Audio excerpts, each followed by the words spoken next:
had always liked quiet places. Cities made me nervous, all the noise and people and constant movement. I worked in tech support from home, so I didn't need to be in the city. I could live pretty much anywhere, and after dealing with a bad breakup and years of stress, I finally made the move.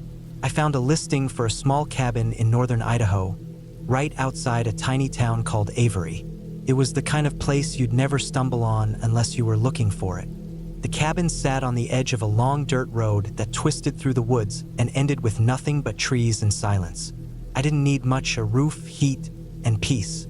It was early March when I moved in. There was still snow on the ground, but not heavy anymore, just patches here and there. The trees were bare and the air still had that cold bite, but I liked it. I brought up some basic furniture with me in a U-Haul and spent the first few days getting settled. The cabin had 2 rooms. One main room that had the kitchen and living space combined, and a small bedroom in the back. No basement, no attic, no extras. Just enough. There was a little wood stove I used to heat the place, and I had a small generator hooked up for backup power if the lines ever went out, which the realtor told me they would sometimes during storms. The first couple weeks went fine. I'd get up early, make coffee, and walk around outside for a bit before starting work. The trees around the cabin were thick, mostly pines and old birch trees. Some mornings I'd see deer passing through, their breath steaming in the air, and once I saw a big moose down by the creek. There were no neighbors close enough to see, just a mailman who came once every few days and left stuff in a box out near the road.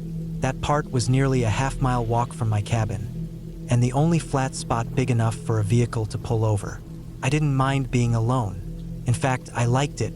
I read more, ate better, and slept more than I had in years. But around the 3rd week, little things started happening. Not big, not anything dramatic, but small enough to notice. The first was the footprints. It had snowed lightly one night, just enough to dust the ground. When I went out the next morning to get more wood, I saw prints in the snow behind the cabin. Not animal tracks, boots. They came from the woods, went right up to the back wall of the cabin, then stopped. No trail leading away, no signs of turning around. Just a straight line of boots and nothing after that. I stared at them for a long time. I even walked around the cabin to see if I just missed the rest. But no, they were just gone. I told myself the snow probably just melted weird, or maybe I'd made them myself earlier and forgot. But I knew I hadn't. I tried not to think much of it. Then, about a week later, I started noticing things being moved. First, it was just little stuff. A can of beans I could have sworn I put on one shelf was now on another. A towel that was folded on the counter was now draped over the chair. I figured I was just being forgetful, but I still started locking the door at night and kept a flashlight and a heavy wrench by my bed. One night, I stayed up later than usual watching an old movie. Around midnight, I went to the kitchen for water, and that's when I noticed something that stopped me cold. One of the dining chairs, the one farthest from the window, had been pulled back just slightly. Not a lot, just a couple inches, but enough to be clear it wasn't how I'd left it. I didn't hear anything. I didn't see anything, but I felt something. That prickling on the back of your neck when you know something's off. I didn't sleep much that night. I stayed in bed with the lights on and the wrench close by. The next morning, I checked all the locks, the windows, everything. Nothing broken. No signs of forced entry. I figured maybe I was starting to let the isolation get to me. Cabin fever or whatever they call it. I forced myself to get outside, walk around, stay active. I started setting up little routines to keep my mind straight. Chopping wood in the morning, checking the trail cams I'd put out, cooking meals from scratch. Anything to feel normal. But then something happened I couldn't explain away. One evening, I went to the mailbox. It was cloudy and gray. That kind of weather where everything feels muted. The walk took about 10 minutes each way. When I got back, I noticed something on the front porch. Something that definitely wasn't there when I left. A cigarette, but still warm. I don't smoke. No one I know even knows where I live. I looked around, heart pounding, but there was no one. Just the wind rustling the bare trees and the quiet of the forest. I picked up the cigarette and smelled it. Still fresh, not even cold yet. Someone had been standing on my porch no more than a few minutes ago. Maybe even while I was walking back. I scanned the woods in every direction, but the trees were too thick, too many places to hide. That night, I brought the trail cam inside to check the footage. I'd had one aimed at the front of the cabin, mainly to catch wildlife. I rewound the footage to the time I was walking down the road and played it back. There he was. A man stepped out of the woods on the left side, wearing a dark coat and jeans. He looked average height, couldn't see his face clearly. He walked up to the porch, stood there for a moment, then lit a cigarette. He smoked half of it, flicked it down, and then turned and walked back into the trees. Calm, casual, like he belonged there. He didn't even look toward the camera, didn't even glance at the cabin windows. He just stood there like he was waiting for something, or maybe timing something. I didn't sleep at all that night. The next morning, I packed up and drove to town. I told the local sheriff about it. He was polite but seemed bored. He said there were sometimes hikers or hunters who wandered close to private land. Nothing much ever happened in that area, and there was no real crime in that town. He said he'd patrol the road when he had time but didn't seem to take it seriously. I bought new locks at the hardware store and a second camera. When I got back to the cabin, nothing was touched, but I still couldn't shake that feeling, that itch that something was off, that I was being watched. Over the next week, I barely slept. I'd hear small noises at night, twigs snapping outside, faint creaks in the wood, maybe even footsteps. Once, just past 3 a.m., I heard what sounded like soft breathing outside my bedroom window. I stayed frozen in bed, heart racing, not even daring to move. It lasted only a minute, maybe two. Then nothing. I installed motion lights outside, one for each side of the cabin. They'd go off now and then, usually in the middle of the night, but I'd never see anything when I checked. Just the light swinging in the dark and that feeling in my chest like I was being studied. One morning, I went outside and found something new.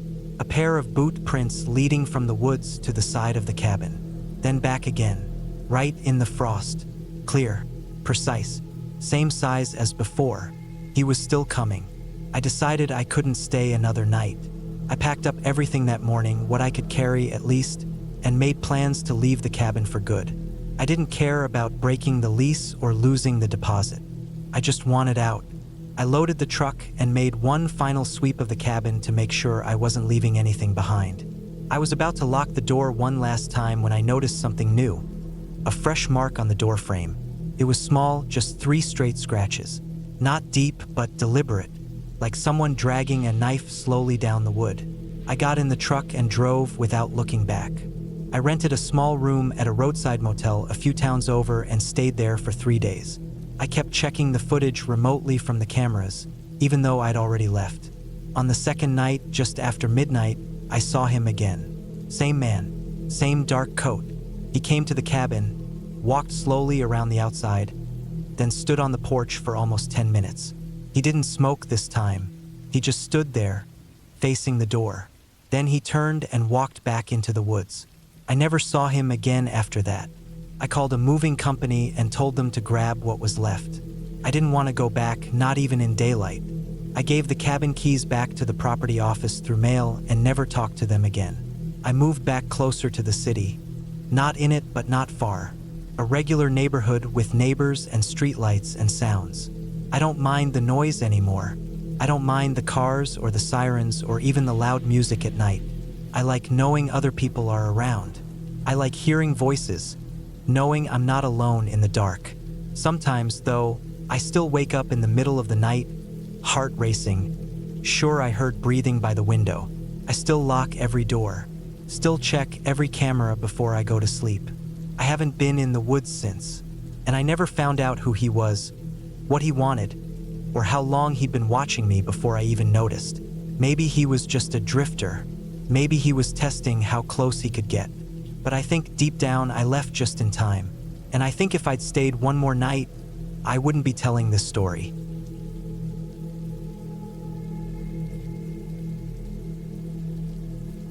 I never planned on staying at the cabin for that long. It was supposed to be a quiet 2-week break, just enough time to clear my head. Work had been burning me out. I'd been sitting in an office chair for 10 hours a day for the past 3 years, answering emails, logging numbers, watching deadlines creep up. I wasn't even sleeping well anymore. So when a friend offered me the keys to his late uncle's place, a secluded wooden cabin deep in the northern part of Montana, I said yes without thinking twice. The place was a 5-hour drive from town. I left early one morning in June with the back of my SUV loaded with groceries, camping gear, a portable generator, and enough drinking water to last me the full 2 weeks. There were no stores nearby, no gas stations, no cell reception. Just winding roads through pine forests and rocky terrain. For the last 2 hours of the drive, the pavement turned to gravel, then eventually to a narrow dirt trail lined by trees on both sides. I passed no cars, saw no houses, just endless green and the occasional deer running across the road. By the time I pulled up to the cabin, the sky was starting to go orange. It looked almost exactly like the pictures. One floor, old logs stained dark brown by years of rain and sun, a small front porch with a rotted railing, a rusted metal chimney poking out the roof, and a square window beside the wooden door. There was no driveway. I parked beside the cabin on the flattened dirt. I stepped out, stretched, and just listened for a second. It was quiet. Not just quiet like it is at night in the suburbs, real quiet. No cars, no lawnmowers, no distant conversations. Just the breeze brushing through the trees and the occasional crack of a twig somewhere in the woods. I stood there for a while before grabbing my bags. The air smelled like pine needles and smoke. There was no lock on the door, just a thick wooden latch. The inside of the cabin was dusty and dim, but everything was still in place. A twin bed in the corner, a small table with 2 chairs, a wood stove, some shelves lined with canned food, old paperbacks, tools, and a dented kettle. Everything smelled faintly of mold and old paper. I swept the place out first, opened the one window to let the breeze through, and started unpacking. I set up the little generator behind the cabin and ran an extension cord through the window. The lights worked, but barely. The wiring inside the place buzzed constantly like it had been chewed on by mice. That night, I sat out on the porch with a metal cup of warm tea, listening to the wind and watching the last light vanish behind the trees. There was a clearing around the cabin, maybe 30 feet wide, before the woods began. And out in that darkness, I could just barely make out the wooden fence that ran around the property. It was old and crooked, made from weathered planks nailed to leaning posts, most of them covered in moss. It didn't really keep anything out. More like it marked the land, made a border between the cabin and the forest beyond. The first 2 days were peaceful. I slept late, ate simple food, read a few old books I found in the cabin. I took walks along the trail behind the cabin. It led up a hill, through a dense cluster of trees, and opened to a rocky ridge that gave a view of the valley below. From up there, I could see miles of unbroken forest. Not a single rooftop or chimney or power line, just endless green. I didn't see anyone, which was what I wanted. I didn't even think about work. I didn't touch my phone. I left it turned off and buried in my bag. Time moved slowly, felt good. But then on the 3rd morning, I woke up with the strange feeling that something had changed. I can't say what exactly triggered it. It wasn't noise because everything was still quiet. It wasn't cold or heat.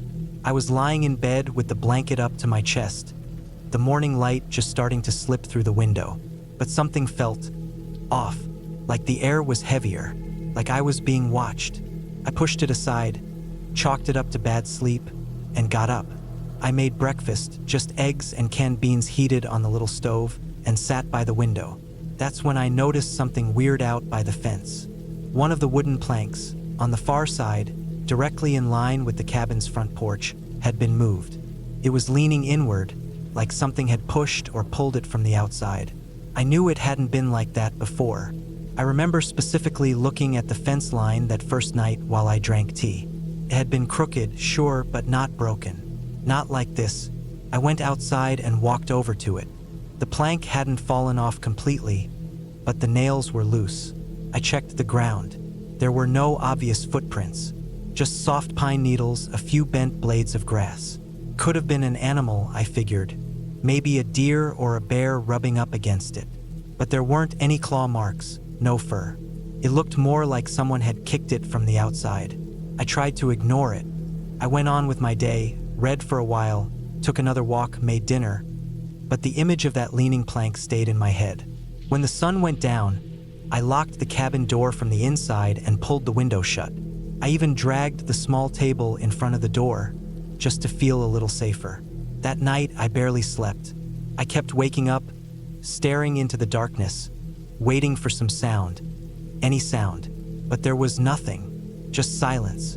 The next morning, the plank was gone. I walked out with a cup of coffee and saw the gap in the fence right away. It was like someone had taken it off completely. The plank was lying flat on the ground a few feet away, just outside the fence. And that's when I noticed something else. There were indentations in the dirt. Not sharp prints, but the ground looked pressed down in spots, like someone had walked there, bare feet maybe. The weight wasn't heavy, but the way the grass was bent, the way the needles had been shifted, it didn't look like an animal. I walked the perimeter. Nothing else seemed disturbed, but I started noticing little things. The rope I'd left coiled on the porch rail was uncoiled. A nail I'd left on the steps was gone. The door had a new scratch along the bottom, low down, like something had brushed against it. By the 5th day, I stopped going on walks. I kept to the cabin.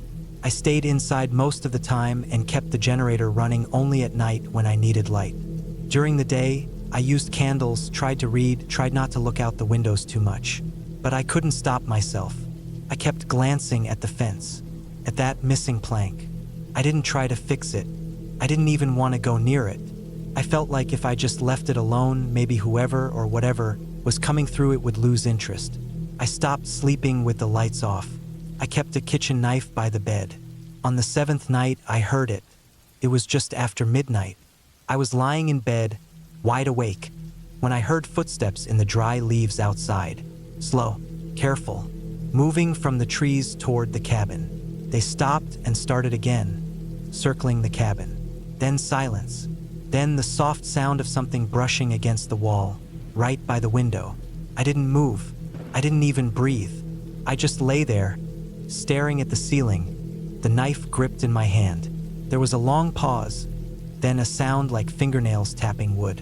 Tap, tap, tap, then nothing. I waited until sunrise before getting up. I opened the door slowly and stepped out, scanning the clearing. No one was there, but I found what I expected. More pressed down grass. And this time, something else. A shirt. Just a dirty gray t-shirt, torn down the side, hanging from the top of the fence. It hadn't been there the day before. It wasn't mine. That's when I realized someone was living out there. Not camping, not hiking, living, watching, maybe sleeping in the trees, maybe hiding during the day and moving at night. I couldn't explain it. I didn't want to. I just wanted to get out of there. I packed everything up that afternoon. It took 2 hours to get everything back in the SUV. I was about to start the engine when I noticed something in the rearview mirror. Something standing at the edge of the trees. It was a man, thin, pale, shirtless. His arms hung limp at his sides. His hair was long and dark, tangled across his face. He wasn't moving. He was just standing there, half behind a tree, staring at me. I didn't even think. I floored the gas and tore out of the clearing, gravel spinning under the tires. I drove down that trail faster than I should have, branches scraping the sides of the car. I didn't stop until I hit paved road 2 hours later. I made it home late that night. I showered 3 times. I barely slept. For the next few days, I kept thinking I'd see that man again. Maybe at the edge of my apartment parking lot or across the street, but I never did. A week later, I called my friend and told him what happened. He sounded confused, said the cabin had always been empty. No one ever lived near it. Said his uncle had died up there a few years ago, heart attack or stroke or something. The body had been found a week later, already decomposing. He said he'd send someone up to check on the cabin. 2 weeks passed. Then I got a text from him. They found a camp in the woods, about 100 yards behind the cabin, hidden in a hollow between the trees.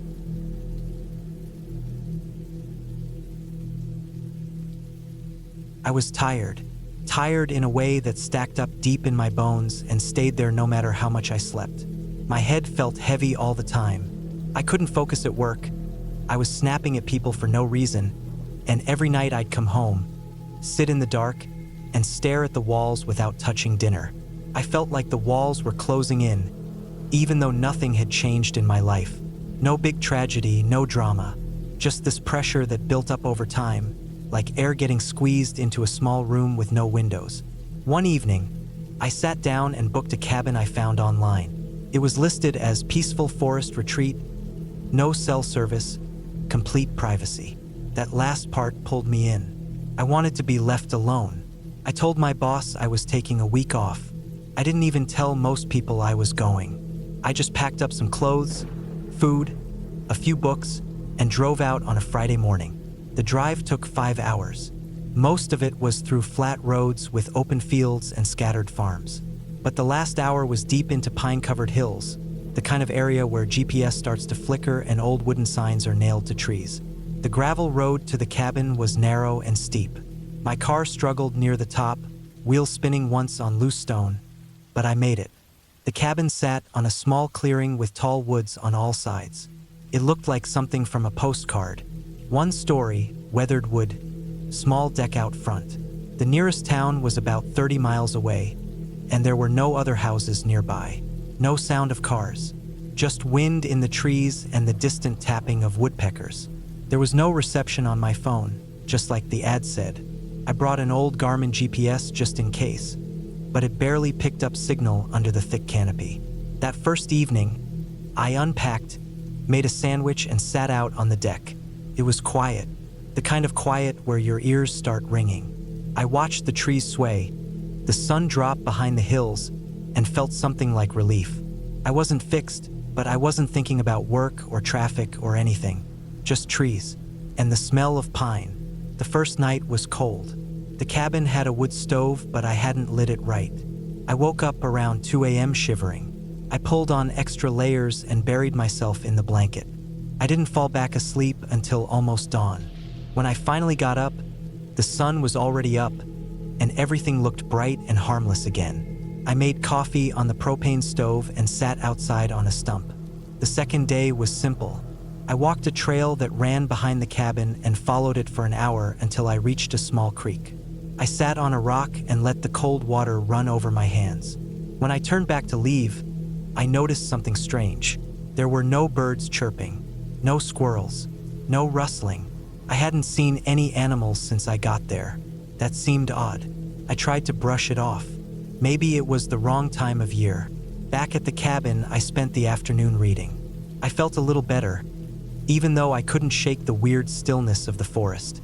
That night, I lit the stove properly and it kept the cabin warm.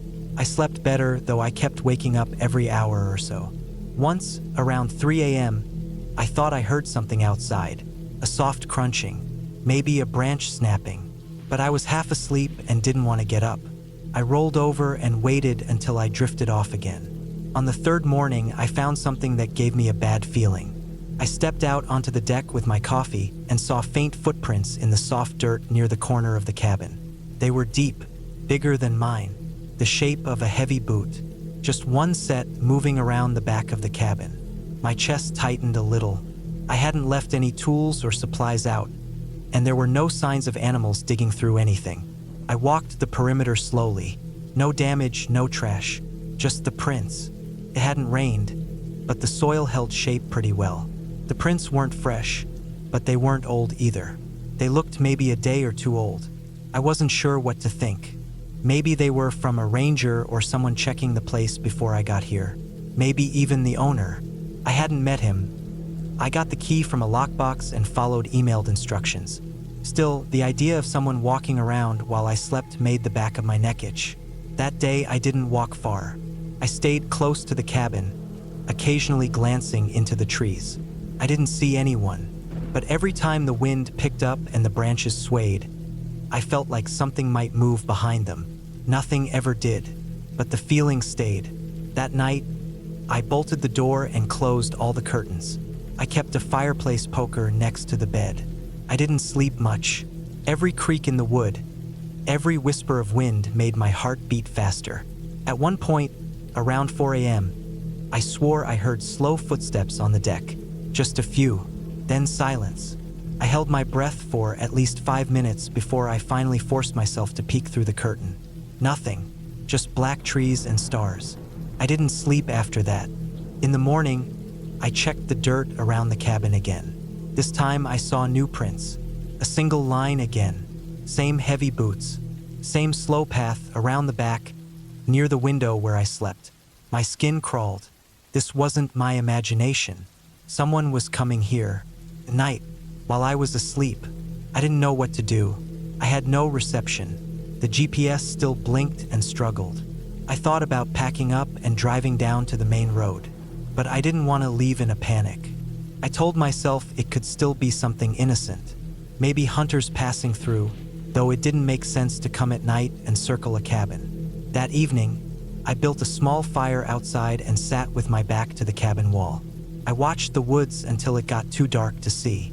I thought I saw something move once, but it might have been wind.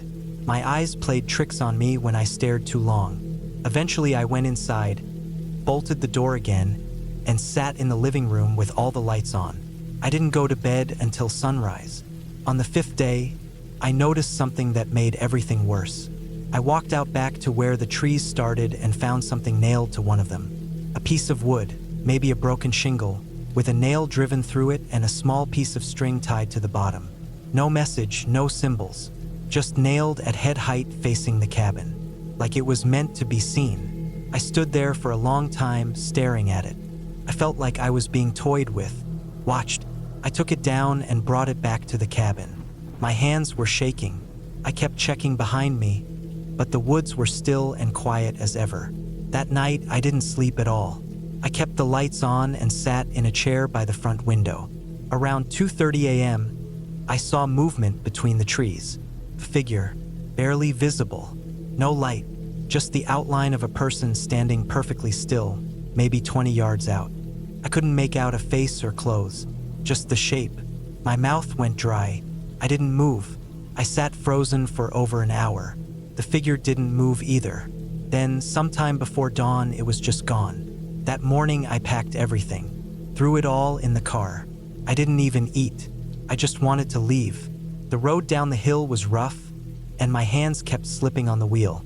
I kept checking the rearview mirror, half expecting to see someone step out behind the cabin. I made it down to the main road and drove straight to the nearest town. I went to a gas station and used their phone to call the owner of the cabin. I told him everything. He didn't say much, just that he hadn't been up there in months. Said nobody should have been around. He seemed surprised, or maybe not. Couldn't tell. I didn't push it. That night, I got a motel room in town. I didn't sleep well, but I felt safer. More than anything, I felt angry. I had gone there to get away from stress. I thought being alone would help. But I wasn't alone. Someone was there, watching me. For how long, I don't know. I never went back. I didn't try to investigate. I didn't look into police reports or anything like that. I just went home, blocked the cabin website, and tried to move on. But even now, months later, sometimes when I lie in bed, I still think about those boot prints, that figure in the trees, that piece of wood nailed up like a warning. I didn't imagine it. I know what I saw. Someone was out there, and they weren't just passing by. They wanted me to know they were watching, and they waited until the night I was truly afraid, just to make sure I'd never come back.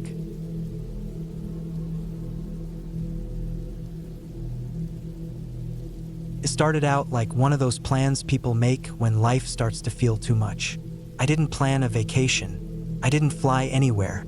I just wanted space, quiet, something simple.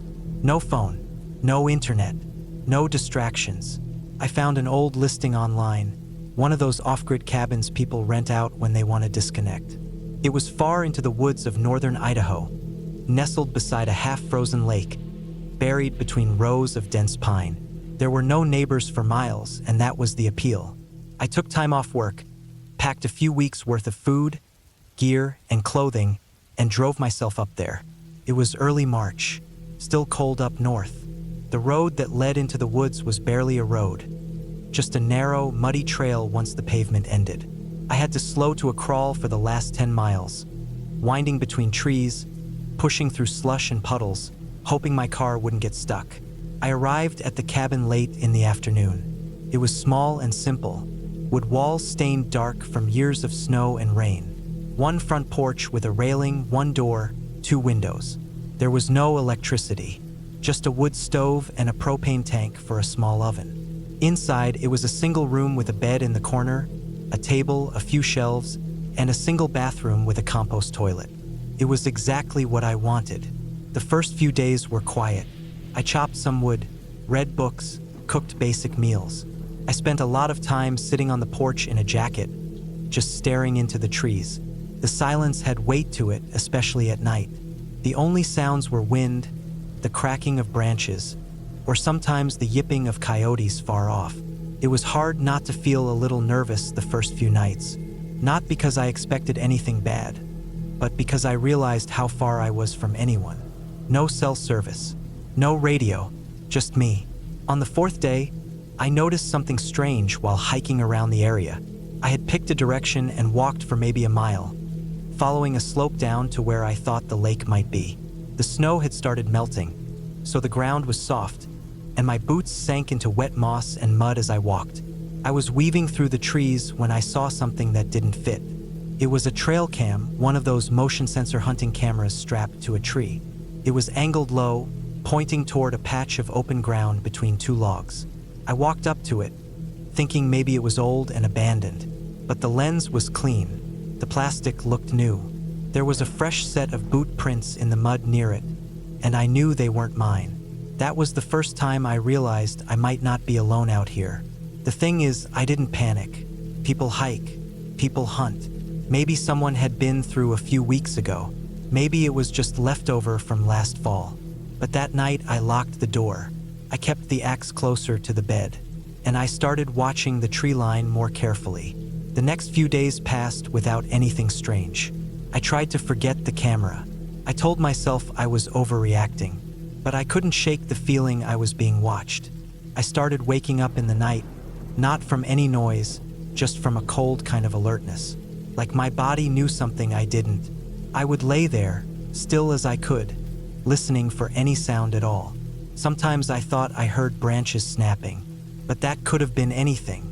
Then on the seventh day, I went to check on the trail cam again. It was gone. I hiked back down to the same spot in the woods, following my own boot prints from earlier that week. When I got to the tree, the camera was no longer strapped to the trunk. The zip tie had been cut clean, and there was nothing left. Not even a scrap of plastic, just a faint footprint in the mud, smaller than mine. Whoever took it had returned, and they knew I had found it. I didn't go hiking after that. I spent the next few days close to the cabin. I tried to act normal, chopping wood, heating water, cooking food, but I was always listening, always glancing out the window. The woods had changed. It didn't feel peaceful anymore. It felt like they were holding their breath. I didn't hear coyotes at night anymore. I didn't see birds in the trees, just silence. One morning, I found something on the porch, a dead rabbit, skinned and gutted, laid out neatly in the center of the wooden boards. It hadn't been chewed on or eaten, just cut open with the fur peeled back and the meat exposed. I stood in the doorway for a long time, staring at it. My stomach turned. I didn't want to touch it, but I didn't want to leave it there either. I got a shovel from the shed behind the cabin, scooped it up, and buried it behind the trees. That was the first night I didn't sleep at all. I sat in the dark with the fire burning low, wrapped in a blanket, gripping the axe in my lap. I didn't hear anything that night, but I felt it. Something was out there, watching, waiting, testing. The next morning, I found the back window cracked open. It wasn't broken. It had been slid open just 2 inches. The screen was pushed in from the outside. It didn't make sense. I had locked it, I was sure, but now I wasn't. Maybe I had forgotten, maybe not. Either way, I nailed it shut. Every window, every vent. I didn't care about airflow or light anymore. I just wanted to keep whatever was out there from getting in. That afternoon, I started thinking about leaving early. I had enough gas to make it back to the main road. I had a few days of food left. My original plan was to stay 2 weeks, but now I was halfway through, and I couldn't take the stress much longer. Every creak in the floorboards made me jump. Every gust of wind sounded like footsteps. I started to feel like I was losing track of time, waking up not sure if it was morning or evening, checking the same things over and over again, locking and relocking the door, peeking out the same window, listening. 2 nights later, the power went out. That meant the propane oven stopped working. The light I had been using with a small solar battery died too, and the sky was thick with clouds, so even the moon wasn't visible. The inside of the cabin went pitch black. I lit a few candles and sat at the table, trying not to imagine footsteps coming up the porch stairs. I kept the axe near me at all times. I didn't eat dinner that night. At around 2 a.m., I heard the first knock. Not a bang, not a kick, just a soft, slow knock on the wooden door. I froze. Every muscle in my body locked. I didn't move. I didn't breathe. I waited. Nothing else followed. No voice, no second knock, just one slow, deliberate tap. I sat there until the candle burned out. The next morning, I checked the door. No marks, no scratches, no footprints on the porch. But the snow had melted enough that footprints might not hold anymore. I was running out of options. I had to leave. I packed up everything as fast as I could. I threw food, gear, clothes into my bags and loaded them into the car. I didn't even care about cleaning up. I just wanted to go. But when I turned the key, the car wouldn't start. I tried again. Nothing. No crank. No click. Just dead silence. I popped the hood, checked what I could, battery cables, fuses, fuel lines. I don't know much about engines, but nothing looked obviously wrong. I opened the back and checked my tools. That's when I saw it. The wires under the car had been cut. Clean. Several of them. Sliced like someone used a knife. Someone had disabled the car while I slept. That night, I didn't light a fire. I didn't want them to know I was still inside. I sat on the floor with my back to the wall, axe in hand, trying to stay awake. The cabin creaked constantly.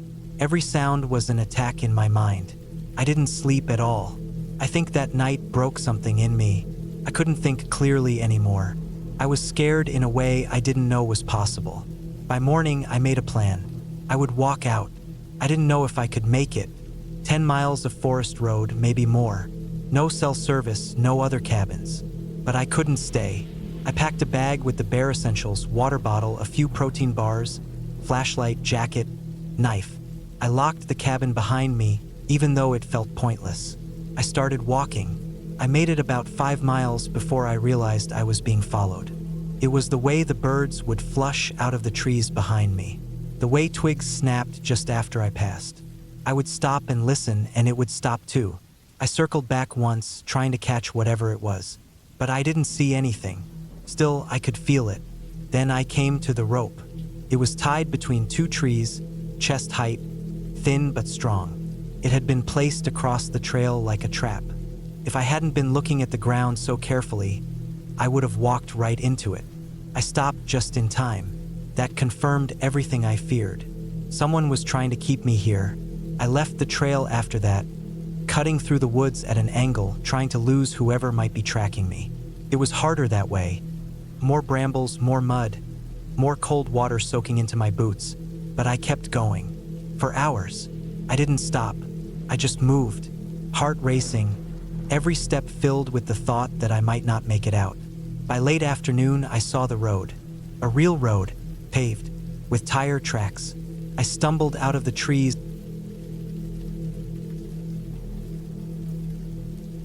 I don't usually talk about that cabin trip. It was supposed to be a break, a full reset from the stress of life in the city. I had taken 2 weeks off from work for the first time in over 5 years. I was burnt out, worn down, and tired of people. I wanted space. I wanted silence. I wanted nothing more than to be away from traffic, ringing phones, and constant notifications. I didn't even bring a laptop, just some basic supplies, a small stack of books, and a loaded cooler. I figured I'd cook simple meals, maybe hike a bit, and sleep as much as I could. The cabin belonged to a friend of a friend. He'd inherited it from his grandfather. It was deep in the woods of northern Montana, far from any towns, stores, or cell towers. To get there, you had to drive off the paved road, Then follow a rough gravel track for another 20 minutes until you reached a locked gate. After the gate, it was a short walk up a narrow path surrounded by tall pine trees and thick undergrowth. The cabin itself was small, a basic one-room structure with a sleeping loft, an old wood stove, and a composting toilet in a little outhouse behind the back corner. No electricity, no running water, no reception, just you and the woods. That first day, I arrived in the early afternoon. The sun was out, and the air smelled like pine needles and dry grass. I parked outside the gate, hauled my gear in a couple of trips, and took my time setting up. I swept out the cabin, opened the windows to air it out, and started a small fire in the stove even though it wasn't very cold. The flicker of the flames made it feel less empty. I unpacked my cooler and arranged the few non-perishables on the shelf above the counter. I checked the 5-gallon water jugs I'd brought with me and placed them next to the door. Everything was simple.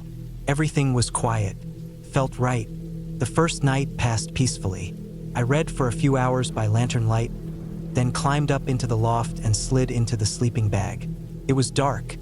So dark I couldn't see my hand in front of my face. The only sound was the occasional rustle of the trees and the faint creak of the cabin settling. I didn't sleep great, but I didn't expect to. New places always make it hard the first night. The second day I explored a bit. There was a small path that led further into the woods behind the cabin. I followed it for a while, stepping over roots and ducking under low branches. The trees got denser the deeper I went. I kept track of the way I came, making mental notes of odd-looking stumps or bends in the path.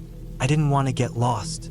Eventually, I reached a small clearing where the sunlight broke through the trees and warmed the grass. I sat there for a while and listened to the wind. No planes, no traffic, no voices, just the occasional chirp of a bird or the distant tap of a woodpecker. That night, something changed. I had just drifted off to sleep when I heard a sound outside. Something faint, like a stick snapping underfoot. I lay there in the dark, trying to decide if it was an animal. Maybe a deer, maybe a raccoon. It was hard to tell. I stayed still and listened.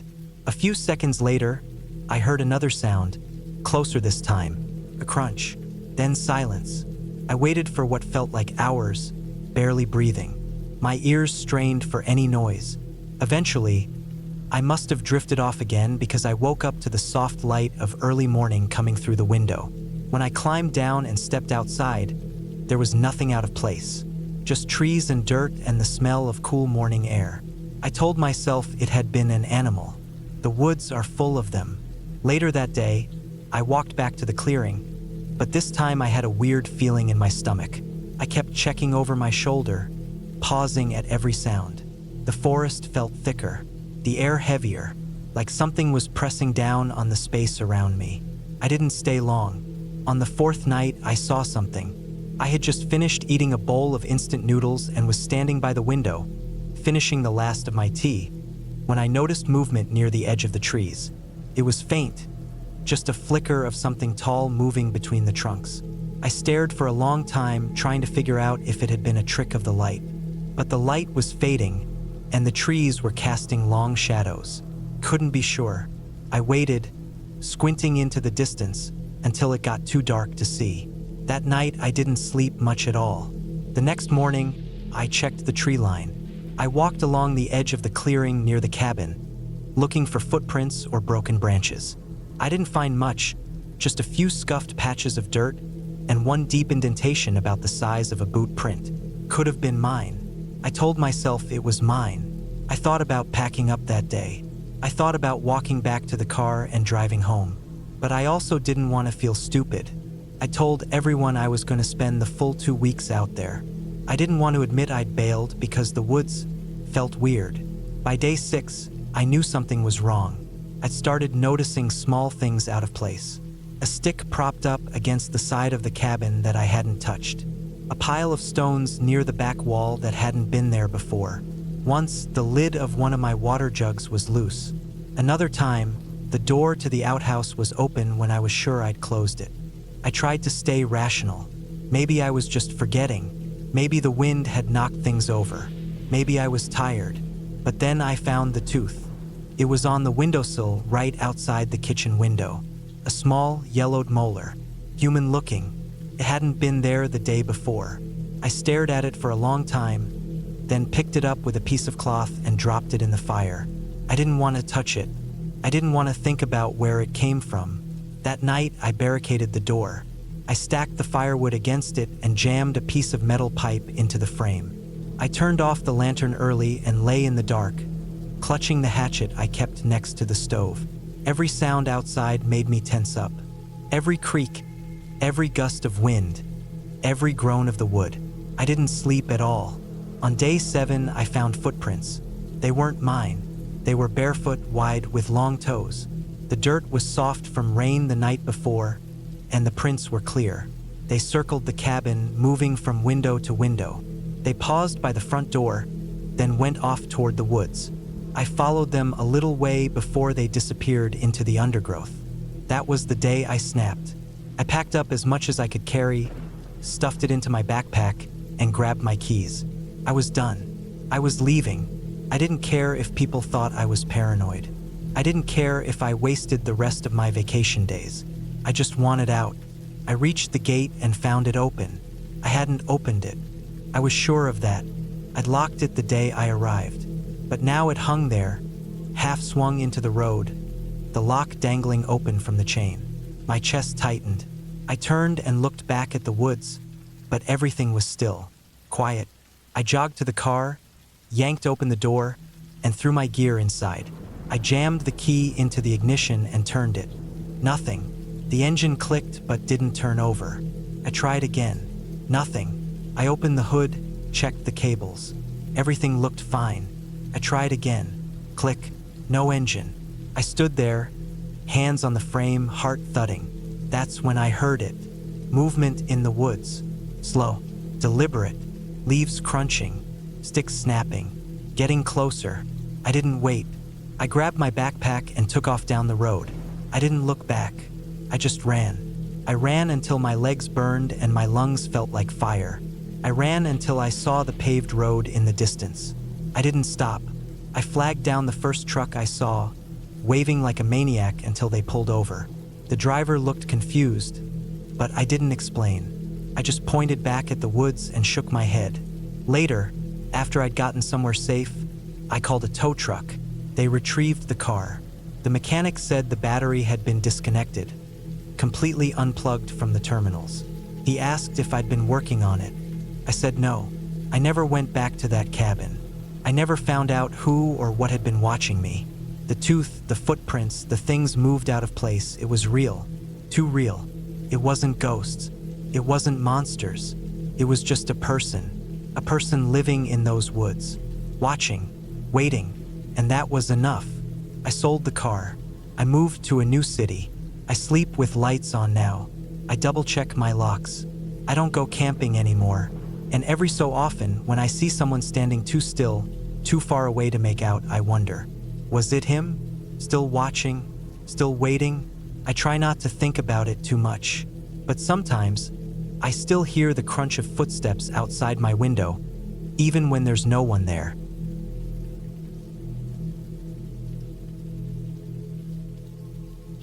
I had been working nonstop for over a year. Long shifts, late nights, no days off, barely enough time to eat or sleep. Everything in my life felt like it was slipping out of my hands. Relationships, health, even my sleep. I couldn't remember the last time I really relaxed. When I finally burned out, I didn't tell anyone. I just shut my phone off, packed a few clothes, and booked a cabin I found on a small listing site. It wasn't Airbnb or anything fancy. It was an old private rental I found while digging around on a forum. The owner had posted photos of a small wooden cabin up north, way out in the hills. It looked peaceful and old-fashioned, just what I needed. The drive was long. It took almost 12 hours. I crossed through smaller towns, each one emptier than the last. After a while, the highway turned to cracked two-lane roads, and those turned into gravel trails that wound up into the forested hills. I had a printed map the guy sent me in an email because there was no cell service after a certain point. I remember the last text I got was when I stopped for gas in a town called Hollow Creek. After that, it was like I left the world behind. When I finally arrived, I was exhausted. The cabin was tucked into a clearing, surrounded by thick pine trees that went on forever. There was a small hill behind it, and the only road in was the same one I came up on. It wasn't much. A single-story wooden structure with a narrow porch and a few chipped windows, but it felt quiet and alone. That's what I wanted. No traffic, no phones, no people. Just the wind and birds and maybe the sound of a river somewhere nearby. I parked the car on the grass, got out, and took a deep breath. The air smelled like pine and dirt, cold and clean. I spent the first night unpacking and settling in. The inside of the cabin was simple. A bed, a small table, a gas stove, and an old fireplace that still worked. There was a hand pump in the kitchen for water, and the toilet was in an outhouse a few steps from the back. It reminded me of places I stayed as a kid when my family went camping. There was no electricity, just a few oil lanterns and candles in drawers. I lit one and sat at the table, listening to the sounds outside. Crickets whined through the trees, the slow creaking of the porch in the breeze. I ate a sandwich I had packed from home and then climbed into bed under a heavy wool blanket. I was asleep in minutes. The first few days were exactly what I needed. I walked the trails behind the cabin, collected firewood, and just sat for hours doing nothing. I hadn't felt this calm in years. There were some animal noises at night, things walking in the woods, maybe a deer or raccoon, but nothing that seemed unusual. I started to sleep more. By the third day, I stopped checking my watch. I just got up when the sun came through the trees and went to bed when it was too dark to see. But on the fifth day, something changed. It started with a sound I couldn't place. I had been outside near the woodpile in the early evening, stacking logs to bring in for the fire. I heard what I thought was an engine in the distance. At first, I thought it was just the wind or maybe a plane overhead, but it didn't fade like a plane does. It stayed low and steady, like a truck crawling through the woods. I stood still and listened. It was coming from down the trail, the one I had driven up days ago. I couldn't see anything because of the trees, but I waited, expecting a vehicle to come around the bend. Nothing did. The sound stopped suddenly, like someone cutting the engine. No doors, no voices, just silence. I felt a little uneasy. I wasn't expecting anyone. I hadn't told anyone where I was going. The guy who rented me the cabin had said in his email, "You'll be completely alone, just you and the trees." I told myself maybe it was just a hunter or someone passing by, but I still watched the trail for a long time. Nothing came. That night, I slept lighter. Every creak made me open my eyes. I kept the fire low and the lantern nearby. At some point, I thought I heard crunching outside, like footsteps on dry leaves. But when I got up and looked out the window, I didn't see anything. In the morning, I went outside and looked around. I found something odd near the edge of the clearing. A single boot print, deep in the mud, pointed toward the trees. It wasn't mine. It was bigger than my foot and fresher. I hadn't walked out that way yet. I stood there for a long time, looking at that print. I didn't see any others, just the one. Like someone had stepped there, paused, and then turned around. I told myself not to overthink it. The next day, I decided to go for a longer walk. There was a fork in the trail past the cabin that I hadn't explored yet. One side curved downhill toward what looked like a stream. The other went up into a thicker patch of forest. I chose the uphill path. It was quiet, no wind, no birds. As I climbed, I started to notice little things. Trees with markings on them, like they had been scraped by a knife. Small pieces of rope tied around branches. At one point, I passed an old hunting blind up in a tree. It looked abandoned, half fallen apart, but I could tell someone had been there in the last few weeks. Empty cans were on the ground below, and a newer tarp had been tacked over the broken roof. Farther up, I came across a fence. It didn't surround anything, just a rusty wire fence with wooden posts blocking the trail. There was a sign nailed to one of the posts. The letters were faded, but I could still read them. Private land, no entry. I stood there and listened. No wind, no birds. I turned around and walked back down. That night, I locked the door for the first time. I hadn't bothered before. It didn't even have a real lock, just a wooden bar that could be slid across the frame. I pushed it into place and sat at the table with the lantern burning low. I thought about the boot print, the rope, the fence. Something didn't feel right. In the middle of the night, I woke up to the sound of something tapping on the window. Not loud, just a soft knock. I stayed completely still. I could hear my heart beating. I waited, breathing slow, listening. After a minute, it stopped. I got up, tiptoed to the window, and looked through the gap in the curtain. Nothing was there. But when I opened the door in the morning, I found something strange. On the porch, near the edge, was a single pine cone. It was placed upright, sitting in the center of the step. I hadn't put it there. It was clean, dry, and looked like it had been placed carefully, not just fallen there. I looked around the yard, but everything was quiet.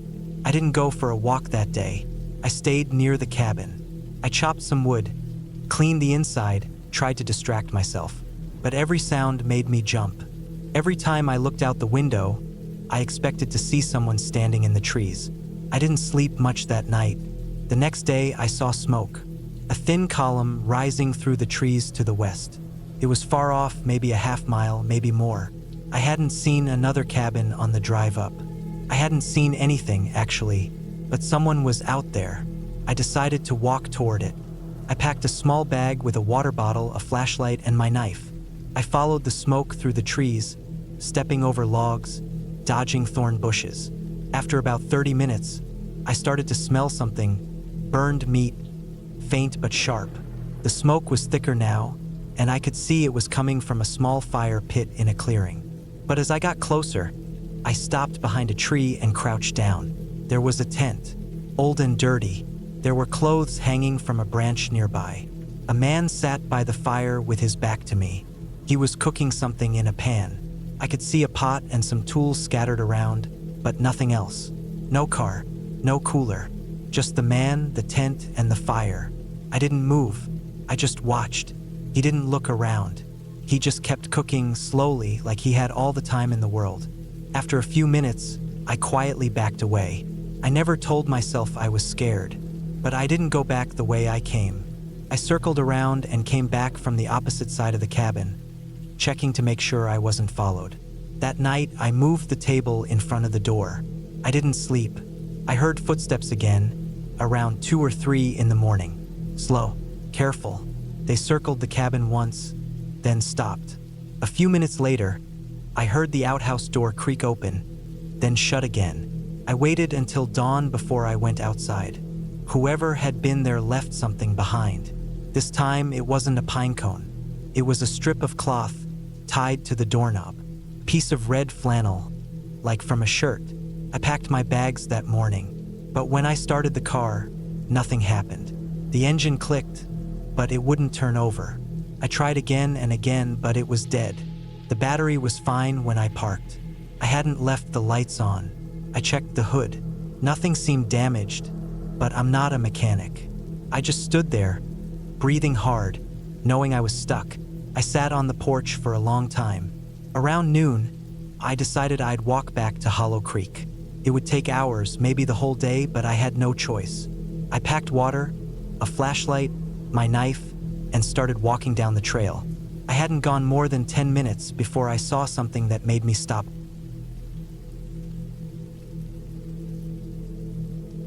I had taken a break from work, more like I was burnt out and needed time to breathe. I was trying to write something, maybe a book, maybe just journal everything I'd been through. I don't know. The problem was I couldn't afford much. I live in the city, where even the smallest apartments are expensive. I figured I could leave for a few weeks and save money by going somewhere out in the woods, somewhere quiet. I found a listing online for a cabin. It was tucked away deep in the northern hills, about a 6-hour drive from where I lived. It was dirt cheap. I mean, really cheap. Cheaper than any hotel, cheaper than even renting a room. At first, I thought it was a scam. The pictures looked normal, though. Just a basic wooden cabin, a little square-shaped place with a chimney, a small porch, a bed, and a desk. There were a few reviews, all short and simple, saying things like, cozy place, good for writing, or pretty cold, bring firewood. None of them mentioned anything weird, so I booked it. 2 weeks. I packed a bunch of dry food, clothes, a camping stove, batteries, a backup power bank, and even a few big jugs of water. The cabin had a water pump, but I wasn't going to rely on that completely. I also brought a hatchet, just in case I needed to chop wood or defend myself from wildlife. I wasn't really scared of anything. I just figured I'd be careful. I drove out early in the morning. I wanted to reach the cabin by daylight.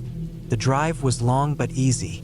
The last hour or so took me onto a winding dirt road, through hills and pine trees that looked the same in every direction. There was snow on the ground, thin in some spots, thicker in others. Not fresh snow, but enough to know I was far enough north to expect more soon. I eventually reached the turnoff the owner mentioned in the directions. There was a chain across an old trail, but the chain had a small sign on it. Cabin access? OK, TO open. I unhooked it and drove through. The trail led deeper into the trees, narrow and uneven, and after about 10 minutes, I saw the cabin. It looked just like the photos, small, boxy, old, but standing solid. No one else around. Nothing but trees and frozen ground. No cell service either. That didn't bother me. I had downloaded everything I needed. I wanted peace and quiet anyway. I parked next to the cabin and unpacked. The place smelled like old wood and stale air. There was a tiny kitchen with a rusty sink, an old gas stove that didn't work anymore, and some open shelves. The bed was just a mattress on a wooden frame, hard but clean. There was a small desk under a window that looked out onto the woods. The window was single pane, a bit loose. Wind whistled through the cracks. The first few days were uneventful. I spent time writing in a notebook, reading, taking short walks near the cabin. I brought a small space heater that ran off my portable battery, but I didn't use it much. There was a wood-burning stove in the cabin, so I used that. I chopped some fallen branches, kept a small fire going, made soup from powdered mix, drank coffee, and listened to the wind outside. The quiet was nice, really quiet. At night, it was almost unnerving. No cars, no distant hum of highways, no other people. Just the sound of the wind in the trees and the creaks of the cabin settling. The first time I noticed something weird was on the third night. I woke up because of a sound. Not a loud one, but just enough to pull me out of sleep. It was a faint crunching sound, like boots on snow.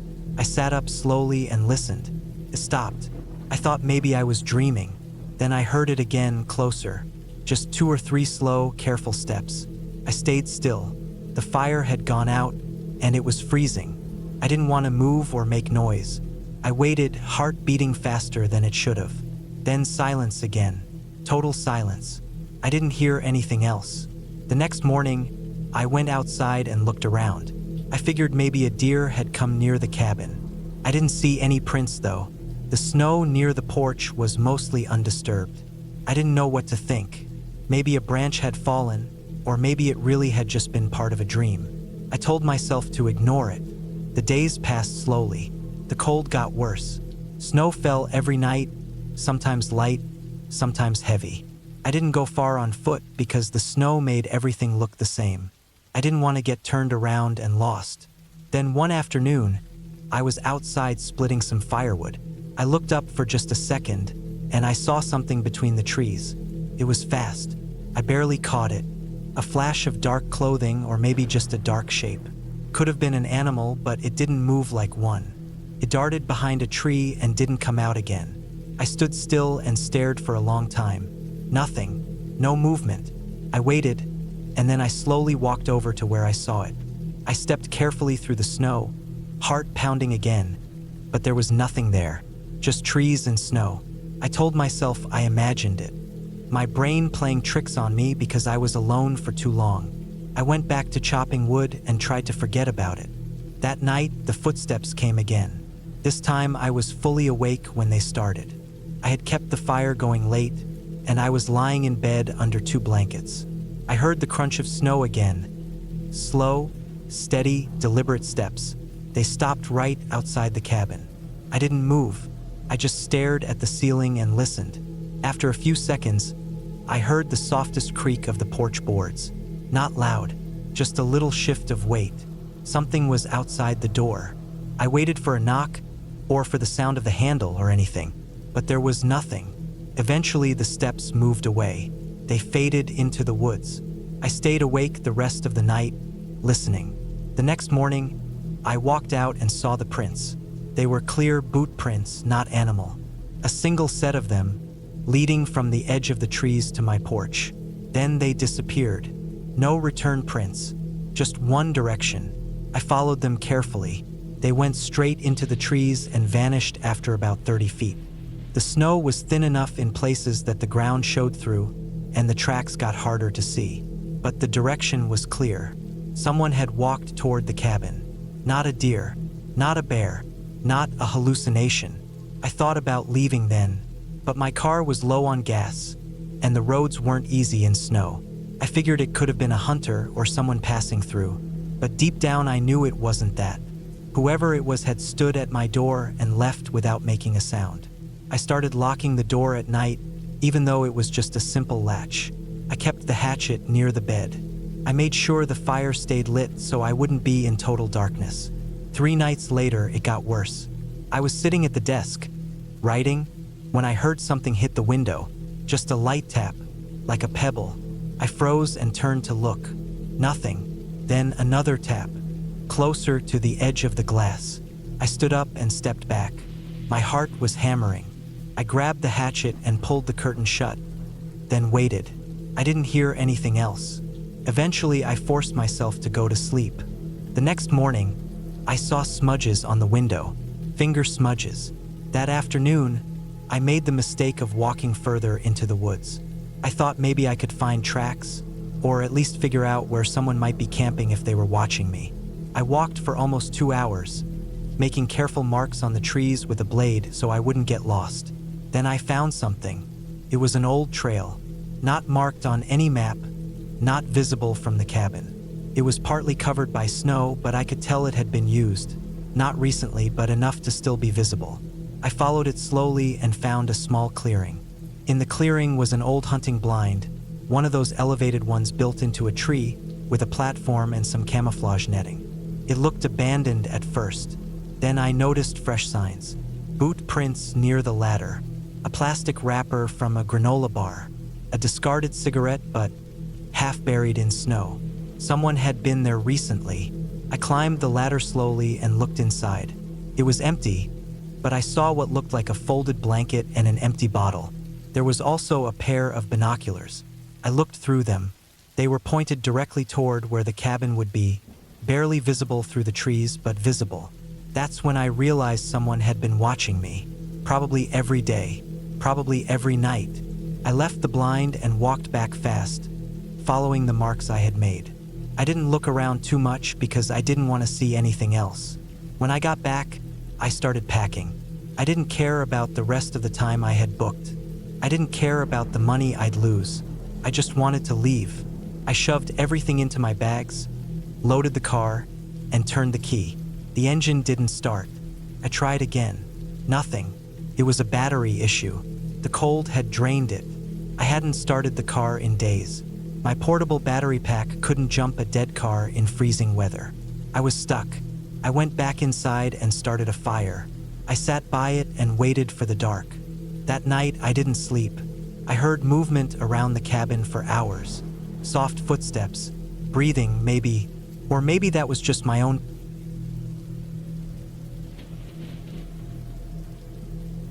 I don't usually take trips like that.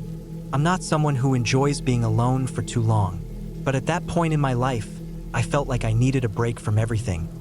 Work, people, phones, traffic, noise, schedules. I found this small cabin online. It was deep in the woods of northern Idaho, far away from anything you'd call a town. The owner rented it out to hunters or people looking to disconnect. It had no Wi-Fi, no TV, no cell service, nothing like that. Just a wood-burning stove, a small bed, a propane-powered mini-fridge, and a stream about a 10-minute walk away that ran clear year-round. I had always thought about doing something like that just once. No people, no screens, just air, trees, and the sound of water moving across rocks. So I booked it for 5 days. I packed light, just 2 bags, clothes, canned food, some dry snacks, 2 gallons of water, a first aid kit, and a small camp stove with propane. The cabin had a fireplace, but I also brought a lighter, fire starter bricks, and a hatchet for wood. I even remembered to bring toilet paper and a few books I never finished. The drive there was long and kind of rough. I stopped at a gas station about 40 miles from the cabin to fill up, use the bathroom, and grab an energy drink. That stop is important. It's where I accidentally left my phone on top of the toilet paper holder in the stall. I only realized it was gone about 30 minutes later, once I was too far into the winding, narrow gravel road that led to the cabin. Turning around would have cost me hours, and I convinced myself I didn't need it anyway. That was the whole point of the trip, to be off the grid. I pulled up to the cabin around 3 in the afternoon. It was exactly what I expected. Quiet, small, wooden, and very alone. The nearest neighbor was probably miles away. The trees around the cabin were thick and tall, with moss on their trunks and branches that reached across each other. A thin dirt path ran down behind the cabin to the stream I had read about. I unloaded the car and locked it, even though I knew no one was around. The cabin smelled like pine and old smoke. There was a small table, 2 wooden chairs, a dusty oil lamp on a shelf, and a little cast iron stove with a chimney that poked out the roof. I dropped my bags on the bed and started opening the windows to let in some air. It was warm for April, maybe in the high 60s, but I still lit a small fire just to test the stove and make sure it worked. The first evening went by quietly. I read a few chapters of a book, made soup on the camp stove, and walked down to the stream before dark. The sound of running water mixed with birdsong in the trees was peaceful, almost hypnotic. I felt calm. I slept well that night. The next morning, I woke up just after sunrise. It was colder, and a thin layer of mist covered the trees outside the window. I boiled some water, made instant coffee, and sat outside on the small wooden steps. Everything around me was green, wet, and alive. I thought, this is exactly what I needed. Around noon, I went for a longer walk, following a deer trail deeper into the woods. I didn't go too far, maybe half a mile, just enough to stretch my legs and enjoy the quiet. I saw fresh tracks in the mud. I couldn't tell what animal made them, but they looked large, bigger than a dog. I figured it was a moose or maybe a bear, so I didn't keep walking that direction. I headed back to the cabin, feeling a little uneasy but not really scared. That night, I heard something outside. It was close to midnight, and I was trying to sleep. At first, it sounded like branches breaking, slow and spaced out. Then I heard a heavy thump, like something had stepped hard on the wooden porch. I sat up in bed and listened. The fire in the stove was still going faintly, just enough to cast some light on the walls. I didn't move. I didn't even breathe. I just listened. Whatever it was moved slowly, with long pauses between steps. I could hear something brush against the wall, like a coat dragging along wood. I waited for it to go away. Eventually, the sound faded. I didn't fall asleep again until well after 3 a.m.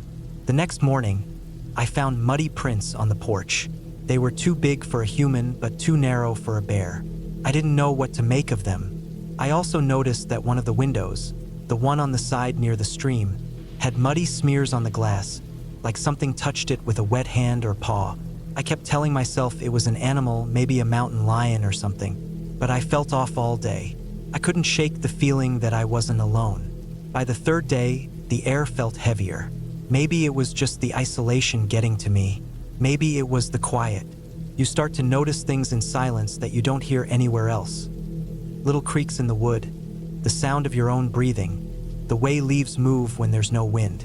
I started feeling like something was watching me, but every time I looked out the window, I saw nothing. I stopped going to the stream. I didn't want to be away from the cabin for more than a few minutes. I kept a fire going at all times, even when it was warm. Something about the flames made me feel safer. I started sleeping with the hatchet next to the bed. On the 4th night, I heard the noises again, only this time they were louder.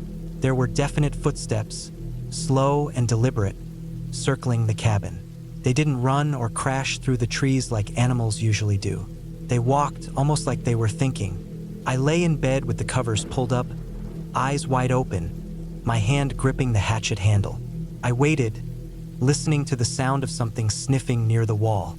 Something scraped the edge of the door with what sounded like fingernails or claws. I didn't move. When daylight came, I opened the door slowly and looked outside. More muddy prints. This time they were clearer.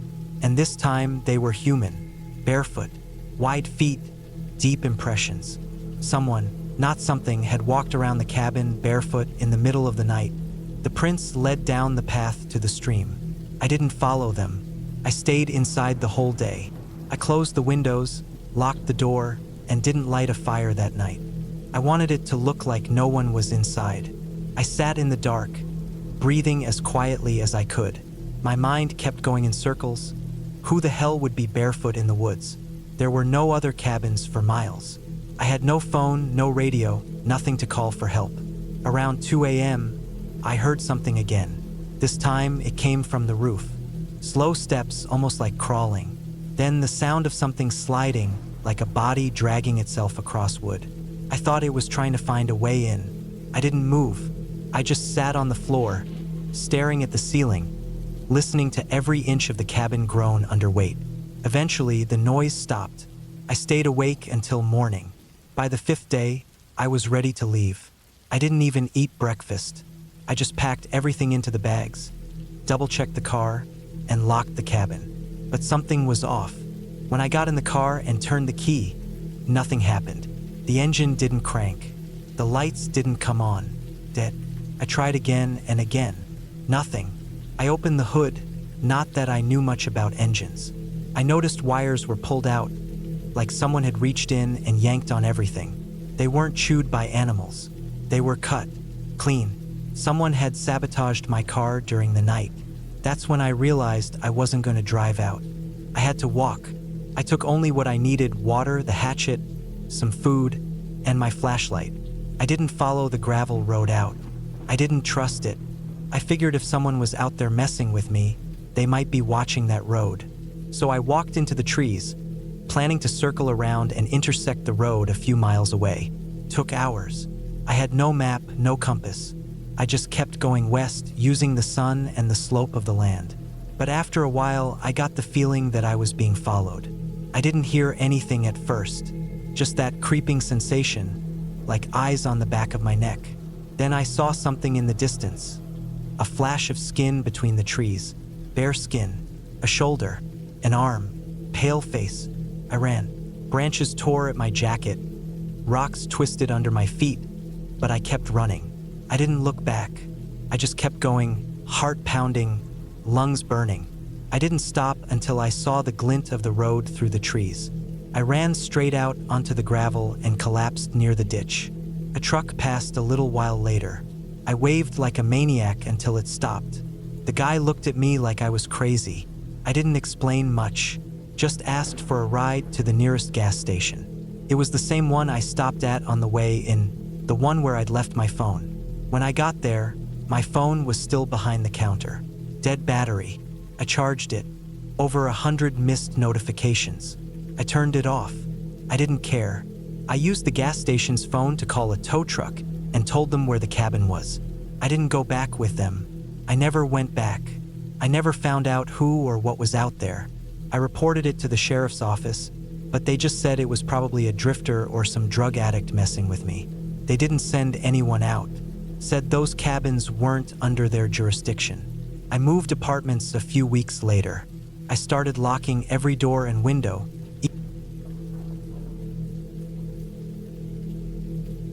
I wasn't running from anything when I booked the cabin. I didn't have some dramatic breakup or lose a job or anything like that.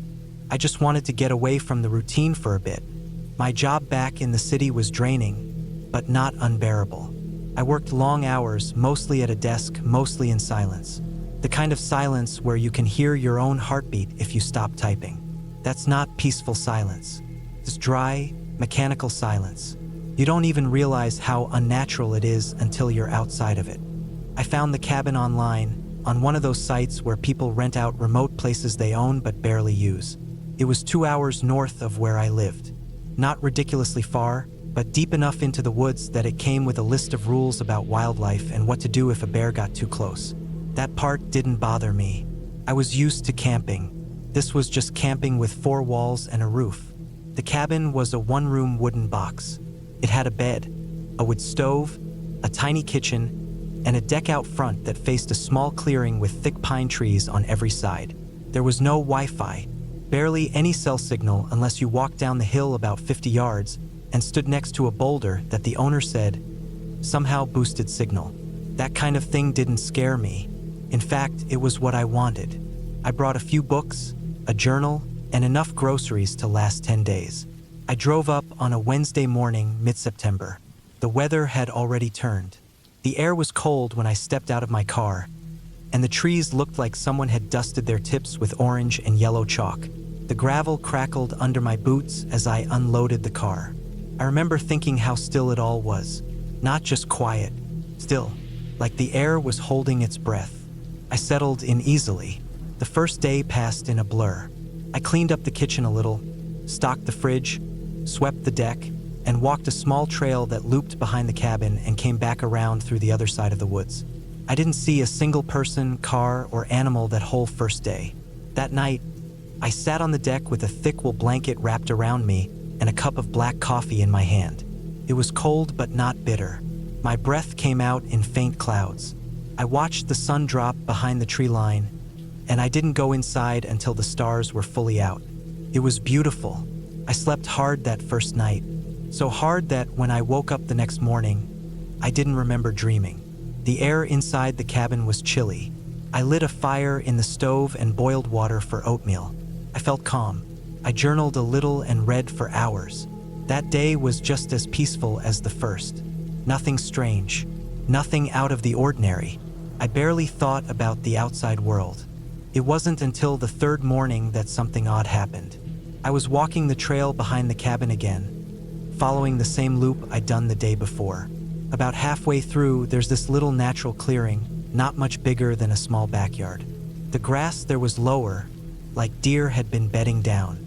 As I stepped into it, I noticed something that hadn't been there before. It was just a soda can, an old one, rusty, crushed at the top but intact at the base. I paused and stared at it. Not because soda cans in the woods are unusual, they aren't, but because it hadn't been there the day before. I was sure of that. I remembered walking that same stretch and noticing how clean it all was. Not even a candy wrapper. I bent down and picked it up. It was light, dry, and cold from the air. I looked around the clearing. No other trash, no footprints, no tire tracks, nothing. I figured maybe an animal dragged it in from somewhere else. Or maybe I had just missed it the first time. I tossed it in my backpack and kept walking. That night, something else happened. Something that didn't sit right with me. I woke up around 3 a.m. for no particular reason. Not because of a sound, just sudden, full consciousness. The fire in the stove had gone out. The room was dark and colder than it had been the nights before. I lay there for a while, waiting to drift back off, but I couldn't. Something felt tight in the air. I don't know how else to describe it. Like a knot in my stomach, but not from fear. Just alertness. My brain was too active. Eventually, I sat up and got out of bed to relight the stove. I went to the wood pile inside, grabbed a few logs, and opened the stove's iron door. As I was stacking the wood, I caught something in the corner of my eye, a shape outside the front window. I froze and turned my head slowly. There was a man, standing just beyond the edge of the clearing, near the tree line. I couldn't make out his face. It was too dark. The moonlight hit his shoulders and a portion of his legs. He was wearing a jacket. I couldn't tell the color. He wasn't moving, not shifting, not stepping forward, just standing still as the trees. I stayed crouched by the stove for what felt like forever, staring. I didn't blink. I wanted to convince myself it was a tree stump or some kind of optical illusion, but it wasn't. I know what I saw. The shape was too defined. The proportions were human, too perfect to be anything else. I didn't light the stove. I didn't move again. I just waited. After about 10 minutes, maybe longer, I stood up slowly and went back to the bed. I pulled the blanket over me and lay on my side, facing the wall, my back to the window. I didn't sleep the rest of that night. In the morning, I checked the tree line. Nothing was there. No footprints, no marks, nothing. But the feeling didn't go away. I was no longer relaxed. Everything felt different. The silence that had been peaceful now felt sharp, like it was covering something up. I told myself it was a hiker, maybe someone who got turned around or lost. That happens. But if that was the case, why didn't he approach? Why just stand there? And why in the middle of the night? I should have left that day. I know that now, but I didn't.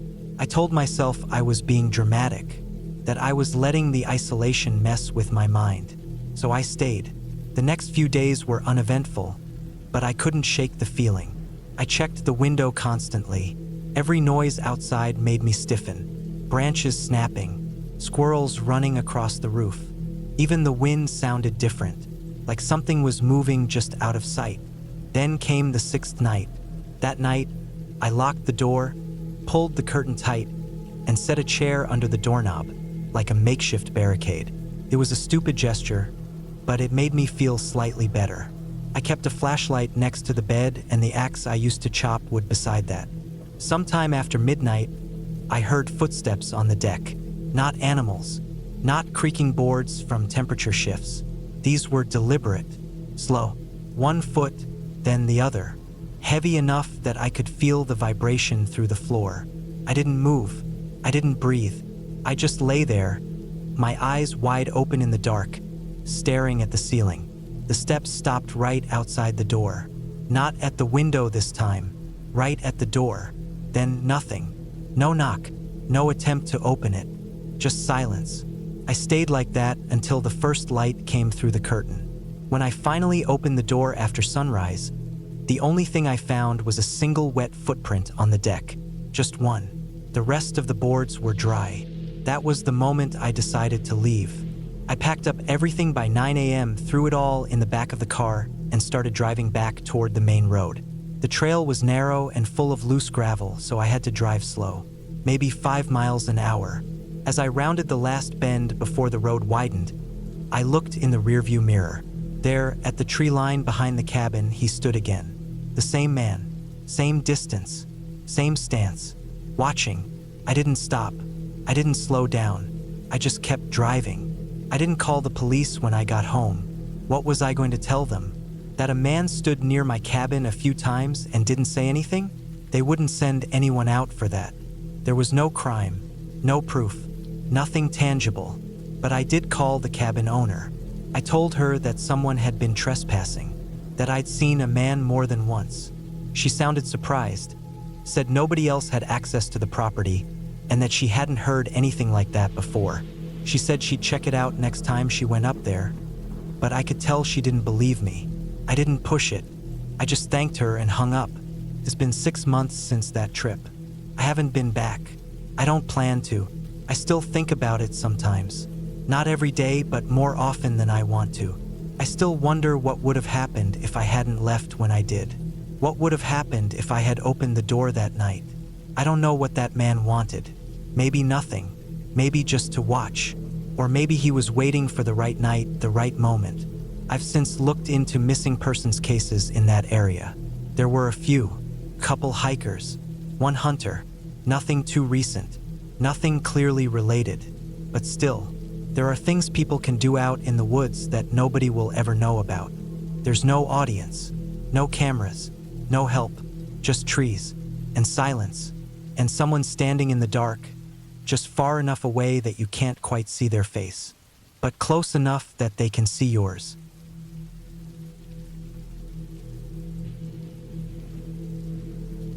I had been looking forward to this trip for months. Life in the city had been dragging me down, and I needed a break from everything. People, noise, traffic, deadlines. I wanted complete silence, and I wanted it for more than just a weekend. I booked the cabin back in August. It was about 20 miles outside a small town in northern Montana, a place called Kearns.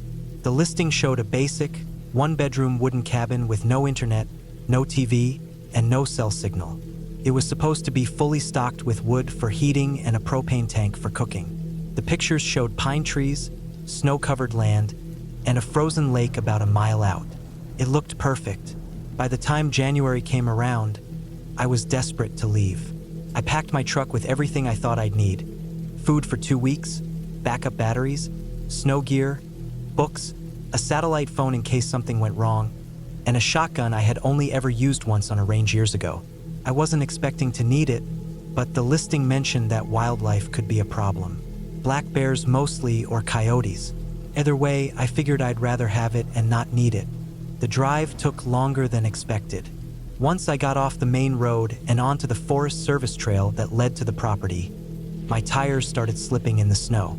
It had snowed the night before, and the road hadn't been cleared. I drove slow, trying not to think about what would happen if I slid off and ended up in a ditch. There wasn't much room for error. Trees pressed in from both sides, tall and dark and heavy with snow. I didn't pass a single person after leaving the last gas station. Just forest and white silence. The sun was low in the sky when I reached the cabin. It sat in a clearing maybe 200 feet across, the trees forming a solid green wall around it. The roof was thick with snow. Smoke curled from the metal chimney, just like the owner had said it would. He had a local guy come by once a week to warm the place before guests arrived. That was one of the reasons I chose this place. It felt like someone had thought ahead. I parked beside the woodpile and grabbed the first 2 bags I needed: food and clothes. The cabin was simple. A single room with a bed in one corner, a cast iron stove in the other, a small kitchen with a propane burner and a tiny sink. The bathroom was technically outside, a little wooden outhouse 20 yards into the trees. That part didn't bother me as much as I thought it would. It was cold, but everything was clean and well kept. It felt more like a hunting lodge than a rental. The first day passed quickly. I unpacked, got a fire going, heated up some soup, and fell asleep by 9 p.m. There were no noises except the wind in the trees and the occasional crack of the stove as it shifted. I slept better than I had in months. The silence was exactly what I needed. The next few days were more of the same. I spent my time reading, walking through the woods in snowshoes, cooking basic meals, chopping some wood just for the feeling of it. I liked being completely disconnected. No texts, no emails, no noise. I tracked the days by how much firewood I used and how far the sun moved across the room. It was on the 5th day that I noticed something strange. I had just finished making coffee and was standing by the window looking out at the clearing. There were deer tracks in the snow near the edge of the trees. That part wasn't unusual. I had seen a few deer already, but these tracks weren't deer.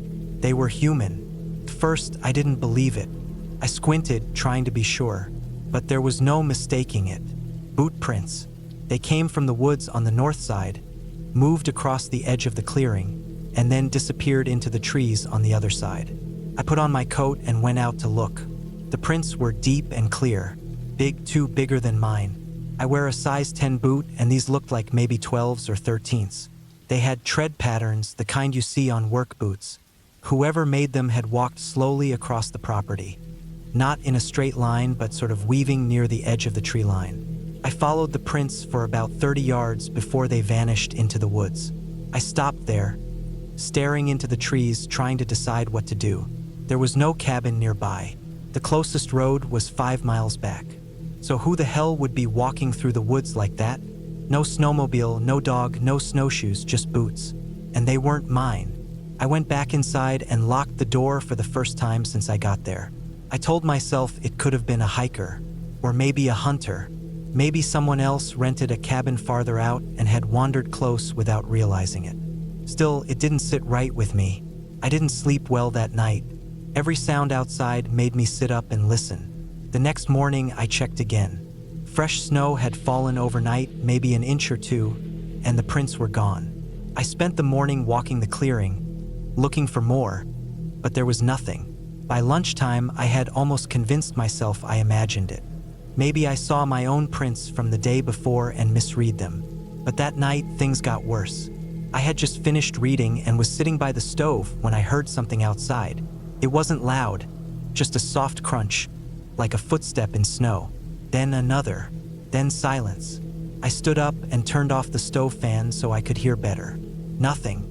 I walked to the window and looked out. It was dark, but the moon was bright and reflected off the snow. I stood there for maybe 10 minutes, watching the tree line, but didn't see anything. I went back to the bed and lay down fully dressed, shotgun leaning against the wall beside me. Around 2 a.m., I woke up suddenly. The stove had gone out, and the air inside was freezing. I could see my breath. I pulled on my coat and got up to add more logs, but when I walked over to the stove, I noticed something strange. The pile of kindling I had stacked neatly near the fireplace was scattered on the floor. Not all of it, just the top half, like someone had bumped into it. That didn't make sense. I hadn't touched it since that afternoon, and there was no wind inside. The windows were closed. The door was locked. I stood there, just staring at the pile for a while. My breath felt heavy in my throat. I ended up staying awake until morning. I didn't want to go back to sleep. I kept hearing faint sounds outside. Maybe branches, maybe footsteps, maybe nothing. When daylight finally came, I checked the door. Still locked. But then I checked the ground outside the front porch and I felt my stomach drop. More prints. The same boots, same size. This time they came straight up to the cabin. They circled around the back, passed by the outhouse, and disappeared into the woods again. There were no return tracks. That meant either the person had walked backward the whole way, which didn't make sense, or they were still out there. I tried to tell myself it could still be nothing. Maybe someone really was just camping nearby. Maybe they were curious. But they had come all the way up to the cabin in the middle of the night and walked around it. Why? I didn't have a good answer. I spent most of the day checking the woods, shotgun slung over my shoulder, but I found nothing. No tent, no smoke, no sounds. Just trees and snow and silence. That night, I built the fire bigger than usual and stayed up late. I didn't want to fall asleep. Around 1:30 a.m., I heard footsteps again. Slow, careful steps through the snow outside the window. I didn't move. I just sat there in the dark, breathing shallow, listening. The steps stopped right outside the window. I sat completely still. I didn't even want to blink. After a long moment, I heard something else. Faint breathing. Not mine. Someone was standing right outside, close enough that I could hear them. Then, very softly, I heard a tap. Just a single, light tap on the glass. I didn't move. I didn't go to the window. I just sat there, frozen in place, trying not to make a sound. After maybe a minute, the breathing faded, and the steps moved away, slow and deliberate, crunching into the snow. I waited another hour before I got up and looked out the window. No one was there. No movement. Just snow and trees. In the morning, I checked again. More prints. This time they came all the way up to the window and stood there for a long time. Then they walked back toward the woods. Still no return prints. Still only one set. Always only one. I took out the satellite phone that morning and thought about calling for help. But what would I say? Someone was walking around outside? They hadn't broken in. They hadn't done anything illegal. I didn't want to sound paranoid. I kept telling myself maybe I was overreacting.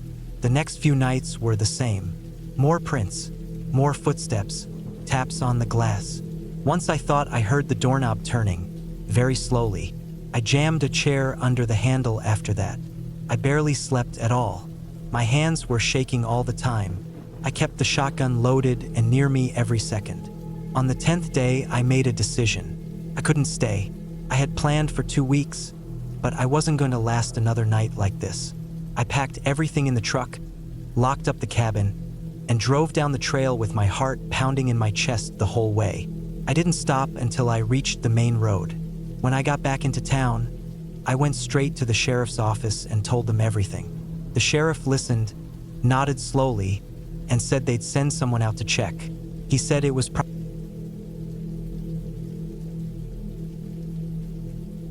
mid-September when I drove up to the cabin alone. The leaves were just starting to shift into orange and yellow, and the air had a dry, quiet chill to it that I always looked forward to after summer ended. The cabin wasn't anything fancy, just a one-story wooden structure with a small porch, a metal roof, and an old stone chimney. I'd inherited it from my uncle after he passed. He used to come out here for hunting trips. I came here for the silence. No one around, no phone signal, just trees, wind, and time. I needed that break badly. Life back in the city had been wearing me down. Long hours, noise, no space to breathe. The cabin sat about 15 miles from the nearest paved road, off a rough, bumpy dirt path that twisted through thick forest. Took me nearly an hour to drive the last stretch in my truck. The path had narrowed a bit since I last came here, with brush creeping in from the sides and low-hanging branches scratching the roof. The area hadn't seen much use, I could tell. When I finally pulled up, I left the truck parked under the trees instead of the usual clearing. Something in me didn't want to disturb the stillness. I spent the first 2 days just settling in, stacking the firewood that was still dry enough to burn, checking the propane tanks for the stove, and making sure the old generator still worked, though I preferred not to use it.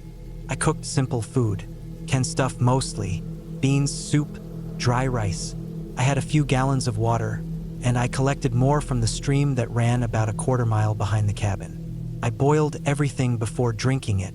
I wasn't taking any chances. I didn't see a single person, not even a plane overhead. That was exactly what I wanted. On the third night, something changed. Started around 2 a.m. I wasn't sleeping well that night. The wind had picked up, and I could hear it pushing through the trees like a tide rolling in. Leaves rustled against the side of the cabin, and now and then I'd hear small pops and cracks, probably branches breaking or pine cones falling. I had a small cot set up against the far wall, away from the window. I lay under a heavy blanket, staring at the ceiling, listening. Then I heard something different. Not wind, not trees, footsteps, light, deliberate footsteps outside. Not animal sounds, not the scratching or padding of a fox or raccoon. They were spaced evenly, like someone walking slowly in boots or heavy shoes. Not stomping, but not silent either. I stayed perfectly still. My ears were wide open. I didn't have a gun on me, just a small hatchet near the door I used for chopping wood. The steps stopped right outside the front wall, right near the window. I kept the curtains shut at night, but they were thin and old. I knew if anyone looked from the outside, they could see light if there was any inside, but the cabin was dark. I made sure of that before I went to bed. There was no moon either, just black sky. No flashlight on, no lantern. I waited, holding my breath. I didn't hear anything else for a while. I must have stayed awake another 2 hours, but the steps never came back. Eventually, I drifted off. In the morning, I walked around the cabin. No footprints, but the ground was dry and hard. There wouldn't be any unless it rained. I told myself it might have been an animal after all, something heavy like a deer, but it didn't sit right. I'd heard animals move before. This was different. That day, I spent most of my time gathering wood deeper in the forest. I had a hand cart I used to drag it back. I kept thinking about those steps, but I pushed the thought away. It was probably nothing. That night, it happened again. Around 3 a.m. this time. First, the same wind, then the same steady steps.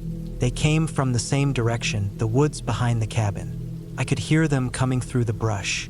This time, they circled the cabin slowly, around the left side, then the front, then around to the right, then nothing. Again, I didn't move. I just lay there listening. My breathing was shallow.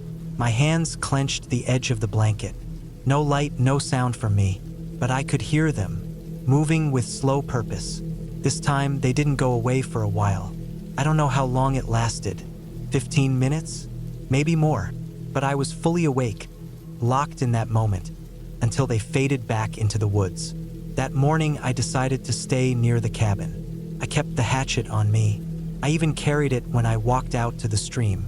Every sound made me tense. A squirrel jumping from one branch to another made my heart stop for half a second. I kept looking behind me, scanning the trees. By the 5th night, I had moved the cot into the corner furthest from all the windows. I stacked up empty cans in front of the door and tied a bit of twine across the inside frame at knee height so I'd know if someone came in. I placed a small pot on top of the door handle. Anything to give me warning. I didn't sleep much anymore. Around 4 a.m., I heard the footsteps again. This time, they were slower, almost dragging. It sounded like bare feet on dirt and gravel. It was so quiet that I could hear them breathing. I'm not making that up. It was faint, but I swear I could hear breathing between the steps. Slow and nasal, not like an animal panting, like a person. I lay there frozen, staring at the dark ceiling, listening to them move around outside. Then I heard something that made my blood go cold. The doorknob moved, just a click, like someone gently testing it. Then silence again, nothing else. No attempt to force it open, just checking, and then footsteps slowly moving back into the forest. By morning, I checked the twine. It wasn't broken. The cans were untouched. The pot was still on the handle. But now I was on edge constantly. I walked out a few yards into the woods to see if I could find anything. Broken branches, disturbed brush, even trash. I found nothing, but I started noticing something new. Small signs, thin cuts in the bark of some trees right at chest height, like someone had dragged a knife or sharp rock along the trunks in one clean motion. Not natural damage. Too clean, too straight. Then I saw what looked like a crude mark on a tree about 20 yards from the cabin. It was a shape rough, made with charcoal or burnt wood maybe. A tall triangle with a line through the middle. I wiped it away with my sleeve. It didn't wash off completely. Now I was scared. I knew there was someone out there. Not a bear, not a coyote, not some drunk hunter who got lost. Someone was coming to my cabin every night. They weren't breaking in. They weren't stealing. They were just watching, listening, testing. I thought about driving back to the road, but it was nearly 15 miles through rough trail. I had enough gas, but I couldn't be sure I wouldn't get stuck if something blocked the path. And I was paranoid now. What if they were watching the truck? I stayed one more night. I didn't sleep at all. I sat in the corner with the hatchet in my hand, my back against the wall. Every few minutes, I'd get up, press my ear to the window and listen. At some point, I must have passed out sitting up, because I woke up to light coming in through the window. But something was wrong. The door was wide open. The twine was cut, clean like with a blade. The pot was on the floor. I looked around, heart racing. Nothing was missing. Nothing was disturbed. But someone had come inside. While I was asleep, they opened the door, came in, and left. I hadn't heard them. Not a sound. I walked out, checking the perimeter. My footprints from the previous day were there, but mixed in were others. Barefoot prints. Not animal. Human. I'd had enough. I grabbed my bag, didn't even bother packing everything. Threw what I could into the truck and started driving. Didn't eat, didn't drink, just drove. That trail felt like it went on forever. Every turn, I expected to see someone standing in the trees, but I didn't. When I finally reached the paved road, I kept going another 30 miles before I stopped. I never went back to that cabin. I called a guy I knew to check on it a month later. He hiked up there, called me when he got back into signal range. Said the door was shut. Everything looked untouched. But he saw something carved into the front wall. Same triangle with a line through it. Said it looked fresh. That was the last time I thought about going into the woods alone.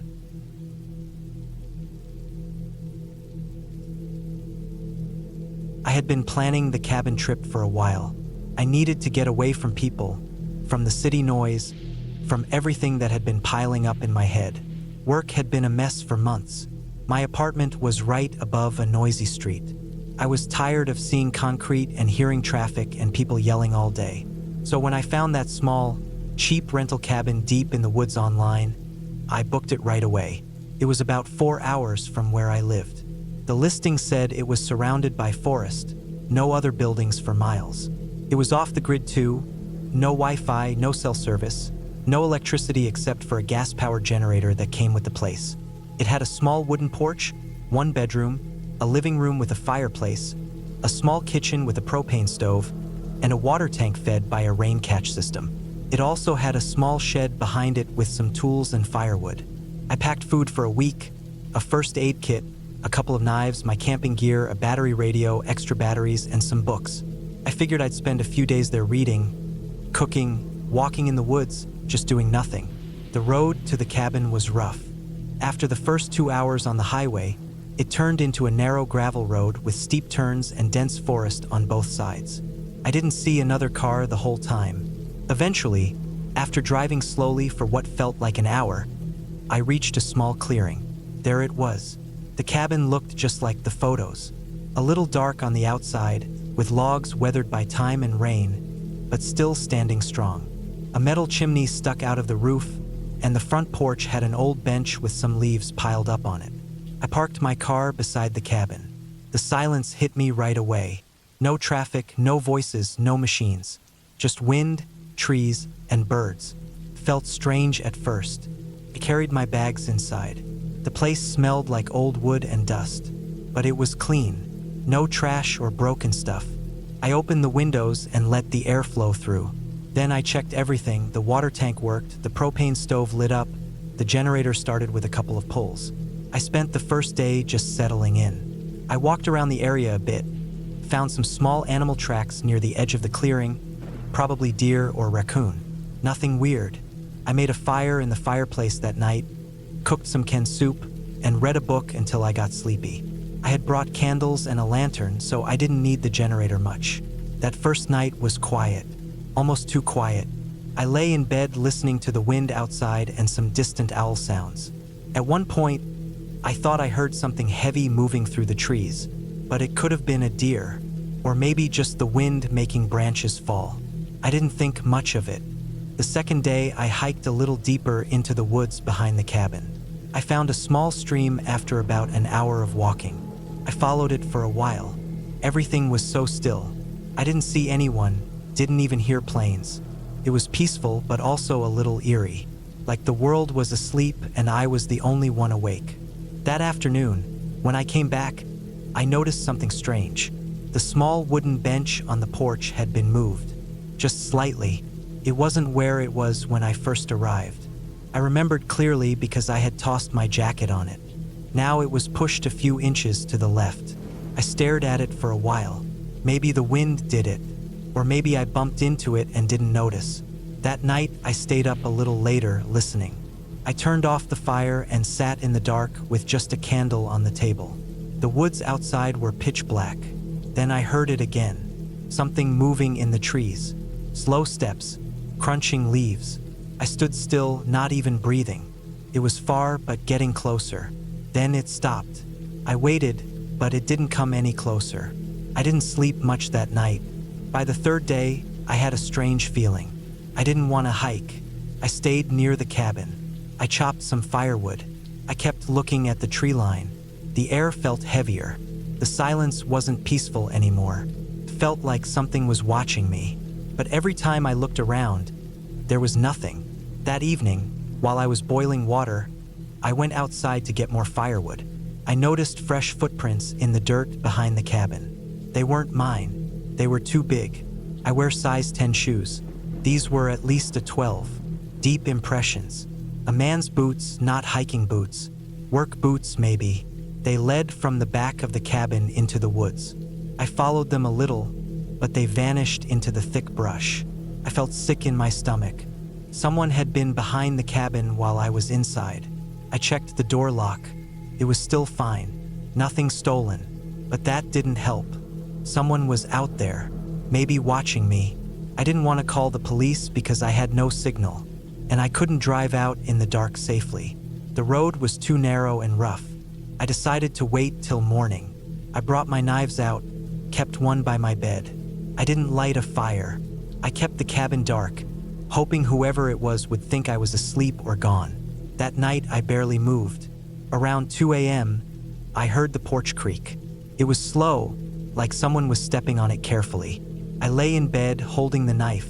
Then I heard another creak. Closer, the sound of weight shifting. Someone was definitely outside. Then silence. I waited. My heart was pounding. Nothing happened for hours. When the sun came up, I checked. The porch had boot prints. Big ones. Same as before. I wanted to leave. But when I got to my car, I saw something that made my blood freeze. The back tire was flat. A deep slash like someone had cut it with a knife. I checked the other tires. The front right one had a similar cut. I was stuck. No spare. The cabin didn't have a radio or a phone. No cell signal. I had enough food and water, but I didn't want to stay another night. I packed a backpack with water, food, and my flashlight. I was going to hike back along the road until I got signal or found help. But after an hour of walking, I had this terrible feeling again, like I was being followed. I kept looking back, but the road was empty. Still, I picked up my pace. The trees felt like they were closing in on me. I was sweating hard even though it wasn't hot. Then I saw it. In the dirt beside the road, near a bush, there was a crushed cigarette butt, still a little warm. I didn't smoke. I hadn't seen another car. Whoever had been at the cabin had been walking on this road too. And recently, I turned around and went back to the cabin. I figured if I stayed in and locked up, I might be safer than walking through the forest not knowing where that person was. Back at the cabin, I checked everything. I shut all the windows, locked the door. I brought the axe from the shed inside. I didn't turn on any lights that night. I sat near the window listening. Hours passed. Then, just past midnight, I heard movement. This time it was faster. Feet on the porch again. Then the doorknob rattled. Someone was trying it. Slowly, then harder. I held the axe tight. The door held. Then it stopped. Silence again. Minutes later, a loud thump came from the back of the cabin. I ran to the back window and saw nothing. But then I heard footsteps circling. Whoever it was, they were checking for weak spots. I stayed awake all night. At one point, I thought I saw a figure in the woods, just standing behind a tree, not moving, watching. But when I looked again, it was gone. At sunrise, I ran outside with the axe, yelling even though I didn't see anyone. I ran to the shed and found tire sealant and a small manual pump. I hadn't noticed them before. Maybe they were buried behind other tools. I spent 2 hours fixing one of the tires. It held enough air to move the car. I threw my things in the back and didn't even check to see if I forgot anything. I started driving out. The road was narrow and I had to go slow. I kept looking in the rearview mirror. Nothing. But then, halfway back to the main road, I passed a spot I remembered from the hike. A tree with deep claw marks in the bark. It wasn't there before. They weren't animal marks. They looked like someone had dragged a blade along the trunk.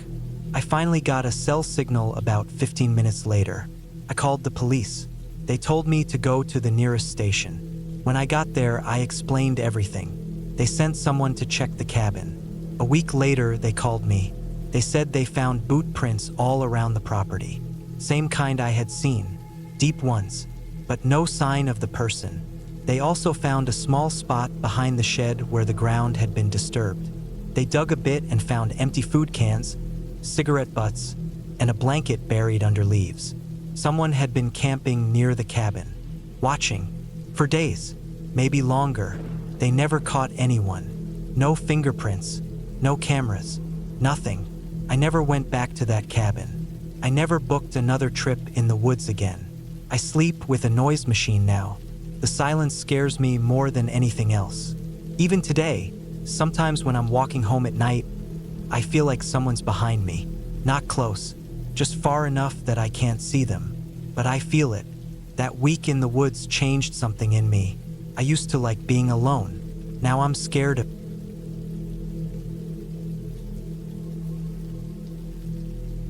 I booked the cabin because I was tired of noise. Noise in the city, noise at work, noise in my head. The plan was simple. Just go away for a week, alone. Somewhere deep in the woods, away from roads, people, screens, and stress. I didn't want to check my phone every 2 minutes or scroll through useless things. I wanted to sit on a porch, drink black coffee, read an old book, maybe cook something simple on a wood stove. That was the plan. I found the listing online. It was one of those private rentals that people offer through travel sites. The cabin was about 3 miles down a dirt road from the nearest paved street, which itself was already far from any town. It sat in the middle of an old forest, with no neighbors in sight. The ad said the place was rustic but comfortable. I didn't care. I wasn't looking for comfort. I was looking for silence. The drive there took most of the day. By the time I turned off the paved road onto the dirt path, the sun was low. The forest around the road was thick, trees crowded together like a wall.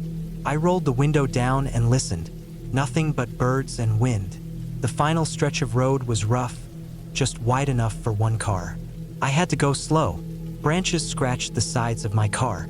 The cabin came into view after a sharp bend, small, square, made of dark wood, and partially hidden by the trees. It looked like it had been there for decades, maybe longer. There was no sign of another human for miles. That's what I wanted. I parked in front. There wasn't really a driveway, just a patch of dirt and flattened weeds. The cabin had a small porch with 2 chairs, one of them missing a slat. A firewood rack stood to the side, half full. The front door was unlocked, just as the host had said it would be. There was a key on the kitchen counter in case I wanted to lock up. The inside was simple. One main room with a bed in the corner, a small kitchen area, a table and 2 chairs, and a bathroom in the back with a shower and toilet.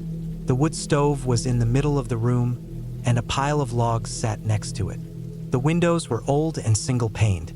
No insulation. The air inside was cool and smelled like dry pine and dust. There was no cell signal, no Wi-Fi, no TV. That was fine.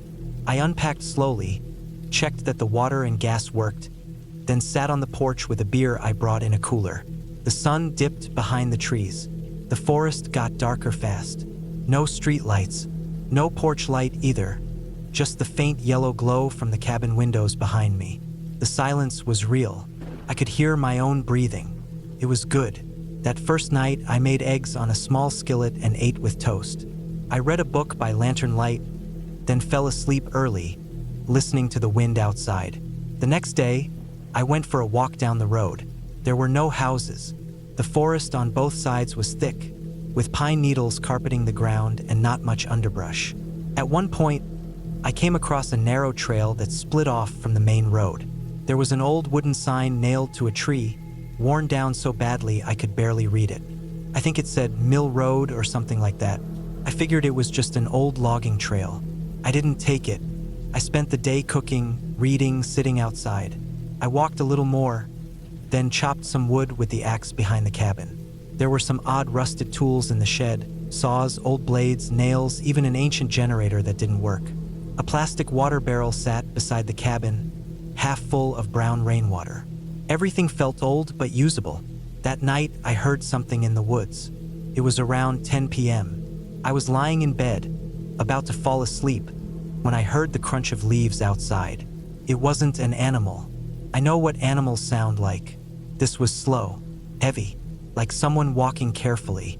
I didn't move, just stayed still, listening. The sound came from behind the cabin, near the shed. A few footsteps, then silence, then another step, then nothing. I sat up in bed slowly. I didn't have a gun. I hadn't thought I'd need one. I had a heavy flashlight. I picked it up, walked to the window, and peered out into the dark. Nothing. I turned the porch light on. Still nothing. The forest looked calm. I stayed up for another hour, reading, listening. Eventually, I convinced myself it was probably a deer. I fell asleep. The next morning, I checked around the cabin. No footprints, not that I could find. The ground was covered in pine needles, and they don't hold prints well, but the shed door was slightly open. I knew I had closed it the day before. I remembered hearing the latch click. Inside, nothing looked touched. I closed the door again, firmly. That whole day, I couldn't shake the feeling that someone had been near the cabin. I didn't go walking. I stayed close, always looking toward the woods. Later that afternoon, while chopping wood again, I noticed something behind the trees. It was just a flash of movement, like someone ducking behind a trunk. My heart jumped. I stared at the spot, not breathing. Nothing moved again. I waited several minutes, then walked toward the trees slowly. Nobody there. I walked a little deeper, scanning the forest. The silence was thick, like the air itself was listening. I saw no one, no prints, no sign of anything. I went back inside and locked the door. That night, I barely slept. I sat by the window, flashlight in hand, listening. Around 2 a.m., I heard the footsteps again, closer this time, crunching leaves, slow and deliberate. Someone was walking around the cabin. I turned the porch light on and ran to the window. I saw movement just past the edge of the trees, something pale like a face or a hand, but I couldn't be sure. I shouted into the night. No response. I didn't sleep. I just sat there with my back against the door, the flashlight in my lap, listening until the sun came up. At sunrise, I went outside, heart pounding. I checked the shed again, still closed. Then I checked the edges of the forest where I saw the movement. No one. But this time, something was different. About 50 feet into the woods, I saw marks on the ground. Not footprints exactly, more like spots where the pine needles had been scraped away, like someone crouched there for a while. And in the middle of the disturbed patch, a used matchstick. Someone had been there, watching. I packed my stuff right then. I threw my clothes into the bag, stuffed the food back in the cooler, and loaded the car. I was ready to leave. Then I realized something. My car keys weren't where I left them. I had placed them on the kitchen counter like I always do. They were gone. I tore the place apart. Nothing. I looked under the bed, in the bathroom, everywhere. Nothing. I ran outside, thinking maybe I dropped them near the shed or the woodpile. Still nothing. Panic set in. I checked the car door. Still locked. No key inside. Someone had taken them. I stood there in the middle of the yard, breathing hard, trying not to lose it. The forest around me felt like it was closing in. Every sound made me jump. Birds, branches creaking, leaves rustling in the wind. It all sounded wrong. I went back inside and locked the door. My hands were shaking. I turned all the lights on, even though it was daytime. I sat by the window and waited, thinking maybe it was a sick joke and someone would show up and laugh and throw me the keys. Nobody came. I stayed like that the whole day, too scared to even eat. Around dusk, I heard something hit the back window. Just a light tap. I jumped up, ran to the back, and looked out. Nothing. Then another tap, this time on the front window. I spun around. Still nothing. I was breathing so fast I thought I'd pass out. Then I saw something. On the porch, right in front of the door, was my key, just sitting there, alone. I stared at it for a full minute, not sure what to do. Eventually, I opened the door a crack and reached out fast, grabbed it, then slammed the door shut and locked it again. I knew I should leave, but it was almost dark. I was scared to drive down that narrow forest road at night. I told myself I'd leave at first light. That night was the longest of my life. I didn't sleep.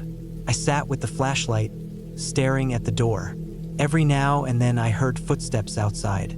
Once, something brushed against the window. I didn't look. At one point, just after midnight, I heard someone try the door handle. Slowly, quietly, as if testing it. I held my breath. The handle jiggled again. Then silence. I didn't move until the sun rose. When it was light enough, I bolted outside, threw everything in the car, and drove down that dirt road like my life depended on it. Branches scratched the windows. The suspension groaned over rocks and holes, but I didn't care. I didn't stop until I reached the main road. Later, at a gas station, I looked at the back of my car. There was a scratch down the entire left side, like someone had run a sharp rock or metal edge along it. That was weeks ago. I haven't gone back. I never contacted the rental owner. I left a message on the site saying there was I left the city because I needed peace. It wasn't for a vacation. It wasn't because I loved nature or wanted to hike or fish or do anything outdoors. I left because I couldn't focus anymore with the constant noise, messages, distractions, and traffic. I had fallen behind on a writing project, something I had promised I'd finish months ago, and my head was full of a buzzing that just wouldn't stop. So I searched online and found a small cabin listed for rent deep in the northern woods, far away from everything. It was simple, just one bedroom, one bathroom, a living area, and a small kitchen. No Wi-Fi, no cell service. There was a landline, but the owner made it clear that it was only for emergencies. I booked the place for 2 weeks. I packed everything I thought I would need: canned food, rice, pasta, coffee, bottled water, my laptop, some books, notebooks, chargers, and enough clothes to keep warm. I wasn't expecting anything fancy. That was the point. I drove up on a Monday morning early. The farther I got from town, the quieter it got. I took turns onto gravel roads and then finally a narrow dirt trail with trees brushing the sides of my car. It felt like I was leaving the rest of the world behind, and for the first hour or so, that actually felt like a good thing. The cabin was smaller than I expected, but solid. Dark wood exterior, one dim porch light, a tiny front step, and a shed out back that looked like it hadn't been opened in years. There were no other houses around, no cabins nearby, just endless trees in every direction. I brought everything inside and started to unpack. The kitchen had gas, a small old fridge that made a constant humming sound, and cabinets that creaked when I opened them. The bedroom was tight but clean. Just a bed, a small closet, and a window looking out toward the forest. The bathroom was cold and smelled faintly of bleach, like someone had cleaned it hard and fast. There was a water heater in there too, with a note taped on it saying not to turn the heat up too high or the fuse would blow. Once everything was set up, I sat down at the small table by the window in the main room, opened my laptop, and started to write. That first day went fine. The silence was sharp, but in a good way. It made every little sound stand out. Leaves shifting outside, the fridge humming, the pipes clicking. At night, it got colder than I thought it would. I put on extra clothes and crawled into bed, telling myself that I just needed a day or two to adjust. The second day is when things started to feel strange. I woke up early, before the sun came through the trees. I was making coffee in the kitchen when I noticed the back door wasn't fully shut. I was sure I had closed it the night before. It wasn't open all the way, just barely cracked. I locked it and turned the deadbolt this time. The floor near the door was dry. No signs of dirt or tracks. I told myself it might not have latched fully and the wind had pushed it. Later that morning, I was outside on the porch, drinking coffee and trying to stretch my legs, when I noticed something near the shed. It looked like a boot print, deep in the mud near the sidewall. Just one. The rest of the ground around it was undisturbed. I stared at it for a while, then walked over to get a better look. It wasn't mine. It was larger than the boots I was wearing, and I hadn't been near that side of the shed yet.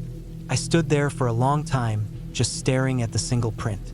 Then I looked around the trees, trying to see if anyone was nearby. Nothing moved. Everything was dead quiet. I didn't want to panic over one boot print. Maybe it was from someone who'd come out to check on the cabin recently. Maybe it had been there for days. Still, I felt a tightness in my chest when I went back inside and locked both doors again. I sat at the table with my laptop open but didn't write anything for the rest of the morning. I kept looking toward the windows. That night, I stayed up late reading, unable to sleep. Around 2 in the morning, I heard something outside. It wasn't the wind. It wasn't an animal.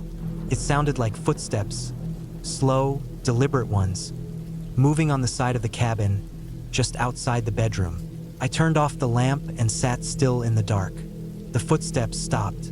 Then I heard what sounded like someone lightly brushing against the wall.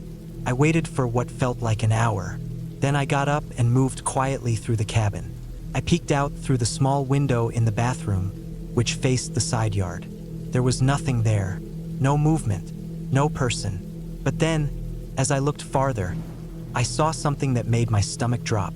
A person was standing near the tree line, just standing there, facing the cabin. Not moving, no flashlight, no phone, just standing completely still like they were made of stone.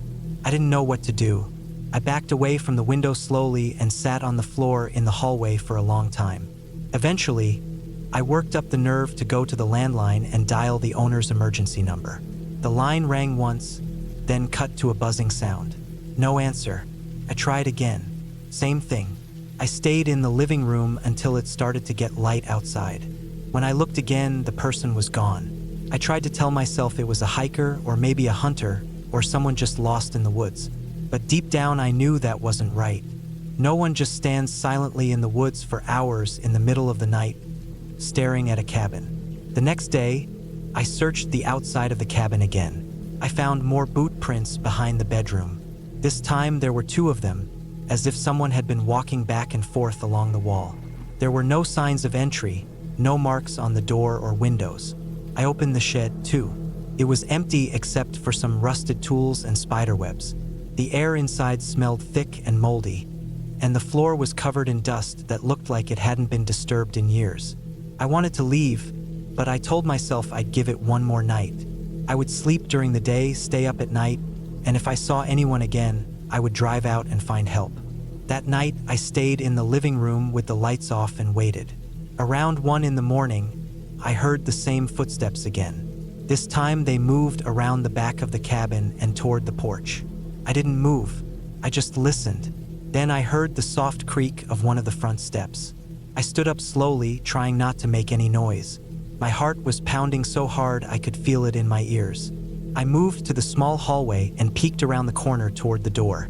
The porch light was off, but through the sliver of moonlight, I could just barely make out a shape. A man was standing there on the top step, facing the door. He wasn't knocking. He wasn't trying to open it. He was just standing there like he was waiting. I backed away and went to the bedroom, where I had kept my car keys and bag. I grabbed everything as quietly as I could and slipped out the back door. I didn't use a flashlight. I just ran. I ran across the yard, through the trees, not stopping until I reached my car. I turned it on, headlights off, and reversed out of the narrow driveway so fast I nearly went into the ditch. I drove until I had service and called the local sheriff. I told them everything, the man in the woods, the footprints, the watching. They sent a deputy to meet me at a gas station 30 miles away. When he arrived, he looked tired and uninterested. I gave him the cabin address and told him someone was still out there. He called it in but said they didn't have the staff to send anyone out immediately, especially with no actual crime committed. He told me it was probably just a squatter or some guy messing around. He said cabins like that always attract weirdos. I didn't go back. I stayed in a cheap motel that night, then drove back to the city the next morning. A few days later, I got a call from the cabin's owner. He sounded angry and confused. He said the cabin was a mess when he went to check on it. The back door was open, furniture was knocked over, my food was rotting in the fridge. I apologized and told him what had happened. He didn't believe me, said I must have gotten scared of the woods and made the whole thing up. But here's the part that still keeps me up at night. A week after I got home, I was going through the photos on my phone. I hadn't taken many during the trip, but I had snapped a few when I first arrived at the cabin. One of the pictures was of the kitchen, taken from across the room near the front door. In the reflection of the microwave door, there was something I hadn't noticed before. A shape, a faint outline of a man, standing outside the kitchen window. He had been there while I was taking pictures, before the boot prints, before the footsteps, before I ever knew someone was watching. That cabin was never empty, not even for a second. I don't know who he was. I don't know what he wanted. But I know this, he had been there the whole time. And if I hadn't left when I did, I don't think I would have made it back.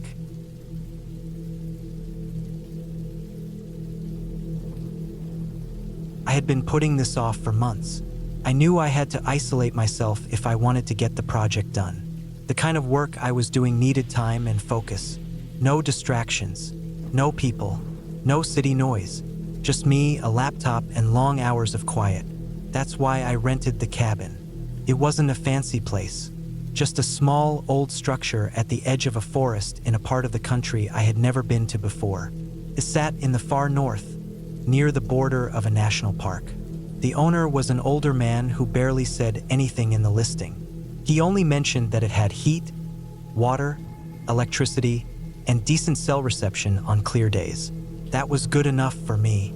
I drove for nearly 9 hours to get there. I stopped only once to fill up on gas and grab a coffee from a roadside place. The last stretch was the hardest. It was a bumpy gravel road that twisted through dense woods for what felt like forever. The trees were tall and dark, even in the afternoon. I kept checking the directions on my phone because the GPS kept freezing. There were no houses, no signs, no other cars, just forest. When I reached the cabin, it was just after 5 in the evening. It was early autumn. The sun was low, and the air was cold and dry. The cabin looked older than I expected. The wood was dark and cracked in places. The porch had a few steps that creaked under my boots. There was one window facing the front and another on the left side. Both were small.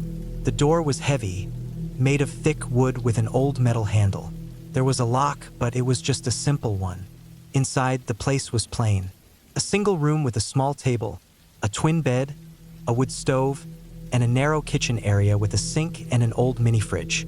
In the back corner was a door that led to a tiny bathroom with a toilet and a small shower. The place smelled like dry wood and dust. It was quiet. Not the peaceful kind of quiet, but the kind that felt heavy. I unloaded my stuff quickly. I brought my laptop, a few clothes, a week's worth of food, water bottles, and a box of instant coffee. I set everything up on the table. My plan was to stay 4 nights. I had done the math. That gave me enough time to finish the report I was behind on. No distractions meant I could knock out 10, maybe 12 hours of work each day. That was the plan. That first night was uneventful. I heated up a can of soup on a little electric burner and sat at the table going over my notes. It got cold fast. I tried using the wood stove, but I'd never used one before, and I wasn't sure how to keep it going. I gave up and used a small electric heater that came with the cabin. It didn't do much, but I bundled up in a hoodie and got under the blanket. I didn't sleep much. The sounds of the woods kept me up. I kept hearing things. Branches snapping, leaves rustling, wind moving through the trees.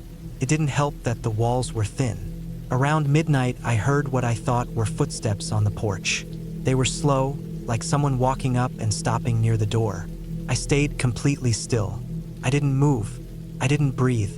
I stared at the ceiling, waiting, but nothing happened. I didn't hear the steps go back down.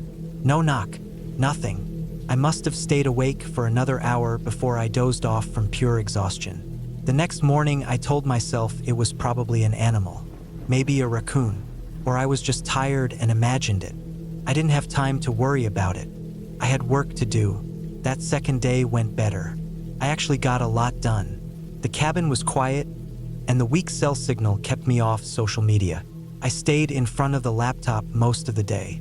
I only got up to stretch, eat, or use the bathroom.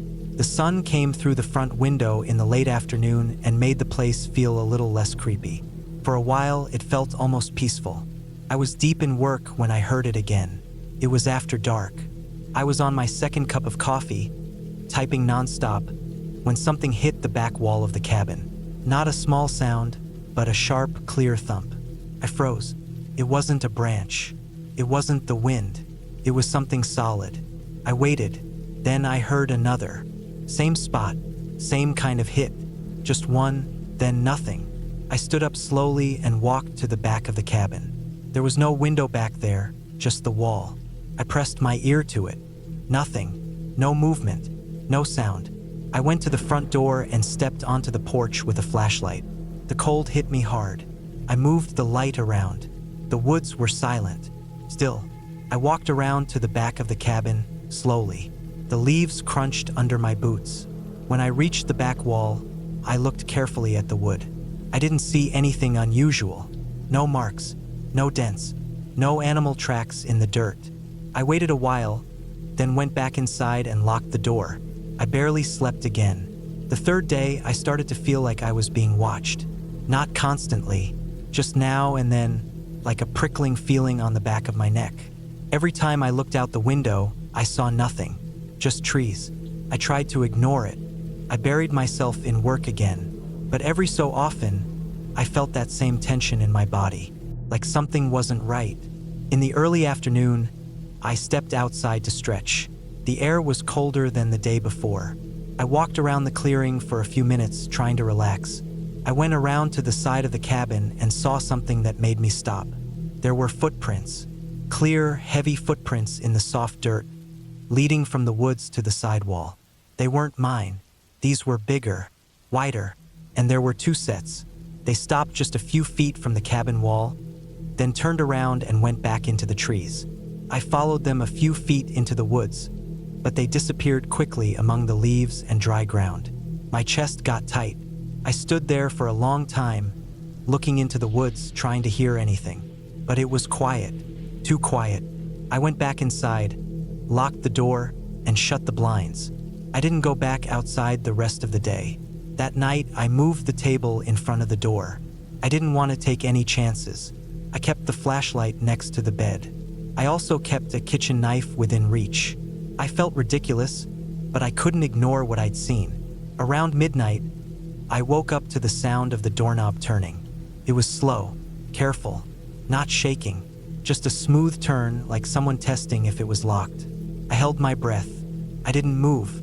The table was still in front of the door, and I had locked it. Whoever was out there waited a few seconds. Then the knob turned again. Then silence. A minute passed. Then I heard the steps again, soft but heavy, moving around the side of the cabin. I lay flat on the bed, my hand clutching the knife. I couldn't see anything from where I was. No windows on that side. Then the sound moved again, toward the back of the cabin. Then more silence. I stayed like that until the sun came up. The fourth day, I decided I wasn't staying another night. I didn't care how much work I had left. I packed up everything, loaded my car, and got ready to leave. But the car wouldn't start. The battery was dead. I checked everything. Headlights were off. Nothing was left running.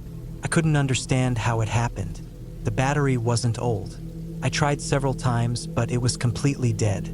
I felt panic rising. My phone had 1 bar of signal. I tried calling for help, but the call wouldn't go through. I sent a text to a friend with my location, asking for help. The message said delivered, but I didn't know if it really went through. I couldn't rely on it. I was stuck at least until morning. I went back inside, locked the door again, and blocked it with the table. I kept the knife and flashlight close. I didn't cook anything. I didn't work. I just sat on the bed, listening, waiting. That night was the worst. It started just after dark. I heard movement in the woods. Not animals. Footsteps. More than one. Then soft cracking sounds like someone stepping on sticks. Then silence. Then the thud against the back wall again. Then another. Then something scraped along the left side of the cabin. Slowly. I turned off all the lights. I stayed low. I felt like I was being hunted. Watched. They weren't trying to break in. They were just letting me know they were there. They wanted me scared. Hours passed. Around 3 in the morning, I heard something I hadn't before. A camera shutter. Faint but clear. Then another. It was coming from outside, near the front window. Someone was taking pictures of the cabin. Or maybe of me. I dropped to the floor, crawled to the wall, and stayed there until dawn. The moment the sky turned gray, I grabbed everything, stepped outside, and started walking down the road. I didn't care how far the next house or town was. I had to get out. I walked for nearly 2 hours before I found a truck parked near a trail entrance. A man was there loading gear into the back. I didn't say anything. I just waved and pointed to my dead car. He drove me to the nearest gas station, 20 miles away. I called for a tow truck, and they picked up my car later that day. I never went back to that cabin. A week later, I got an email.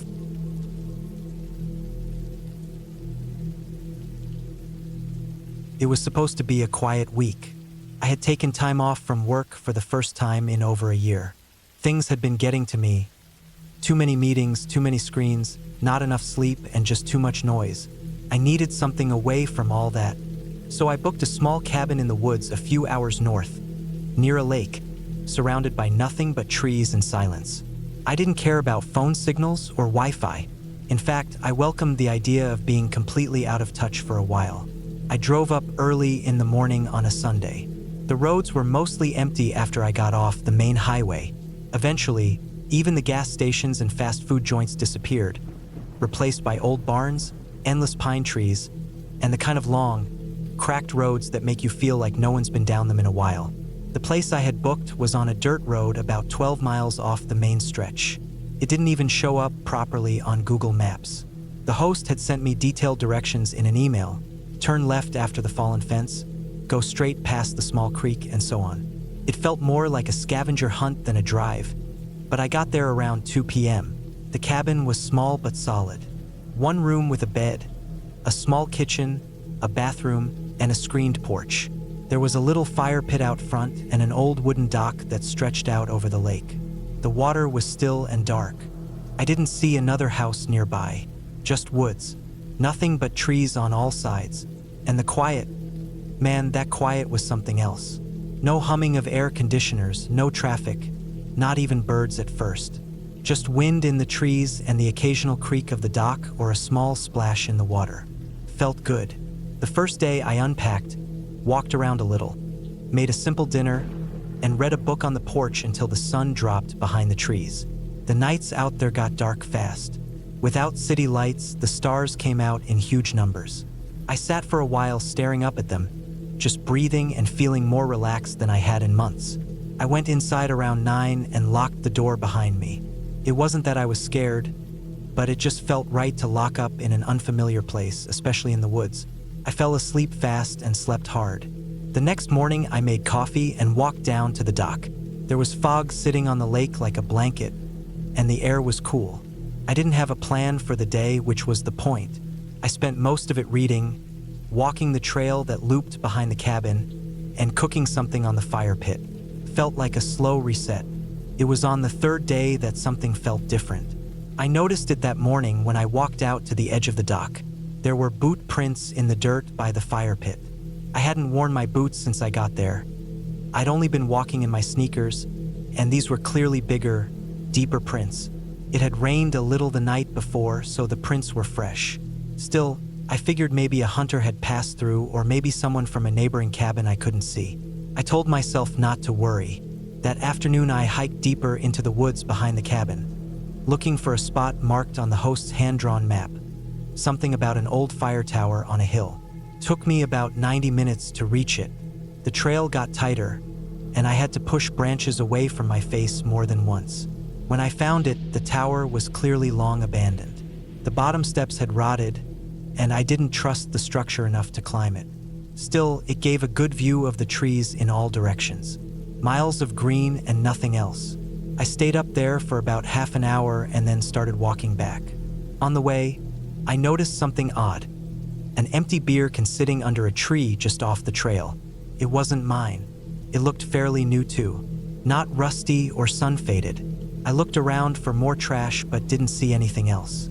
I kept walking and got back to the cabin before sunset.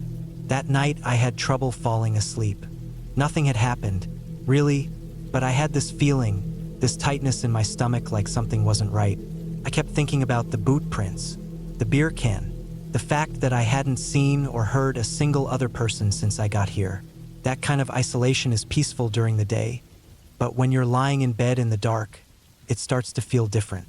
Around midnight, I woke up to a sound. Something soft but close. It sounded like footsteps on the porch. I lay completely still and held my breath. I didn't move. There were a few slow creaks like someone stepping carefully. Then nothing.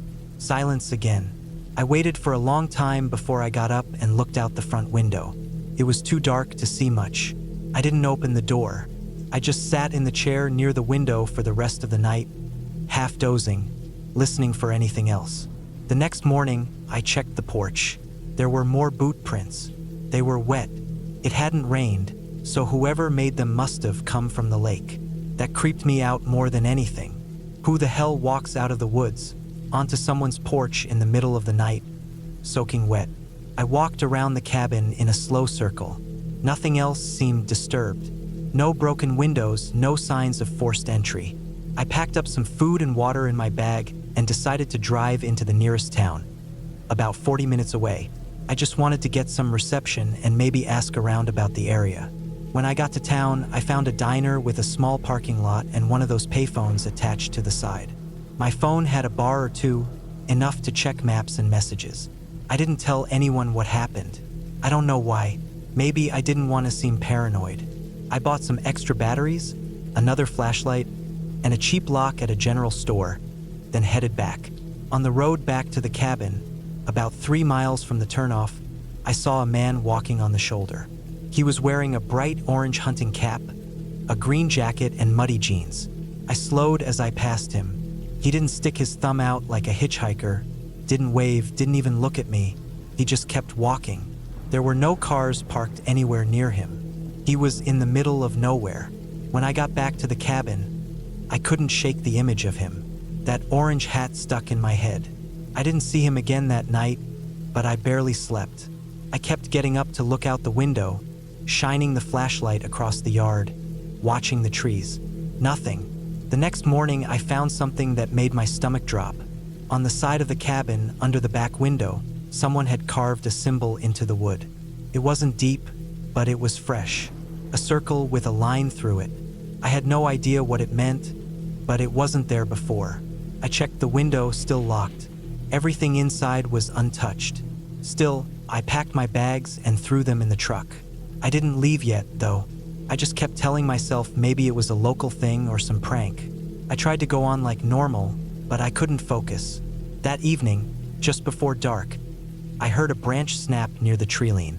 I stepped onto the porch and scanned the woods. I didn't see anything at first, but then I saw the orange. A flash of that same hat between the trees. He was just standing there, watching. I couldn't see his face clearly, but I knew it was him. I backed into the cabin, locked the door, turned off the lights, and waited. Hours passed. No footsteps this time, no creaks, just silence. I sat with the flashlight in one hand and the small hunting knife from the kitchen in the other. I must have fallen asleep at some point, because when I opened my eyes again, it was morning. I looked outside. No sign of him, but the dock, something was different. I walked down and saw a pile of small stones stacked right at the end, carefully balanced. They hadn't been there yesterday. They weren't part of anything. Someone had made that in the night. That was it. I loaded up everything, locked the cabin, and started driving. I didn't look back. On the way out, about half a mile from the main road, I saw fresh boot prints in the mud again, deep ones, and something shiny next to them. I stopped and got out. It was a lighter, bright orange. I picked it up without thinking. It had a name scratched into the side, just one word, Mike. I put it back on the ground and got in the truck. When I got back to town, I found the local sheriff's office and told them everything. The prints, the man, the carvings, the stone pile, all of it. They listened politely but didn't seem too alarmed. Said maybe it was a squatter or some loner living out in the woods. They'd check it out. I gave them the name on the lighter and the GPS location of the cabin. That was it. I didn't go back. I didn't want my refund. I didn't want to know if they found him. Weeks later, I got an email from the host of the cabin. Just a short message saying the property was temporarily closed for maintenance. No explanation. I never responded. I still think about it sometimes, how someone was out there, close, watching, never speaking, never trying to break in, just being there. Every night, closer, more present. The orange hat, the quiet steps, the mark on the wall. Whoever he was, he didn't want to hurt me. At least not yet. He just wanted me to know I wasn't alone. And that's what scares me the most. I was never really alone. And I'll never know how long he had been there before I noticed.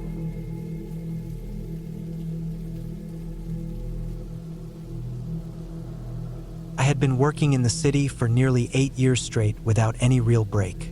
My life was starting to feel like a never-ending loop of deadlines, office noise, traffic, and cheap takeout meals. I wasn't depressed or anything, but I was exhausted in a quiet way, the kind of tired that sits deep in your bones. I knew I needed a change of scenery, something quiet, something still. No phones, no honking cars, no emails, just a place where the world felt like it used to when I was a kid, spending summer days doing nothing except breathing the clean air and watching trees sway.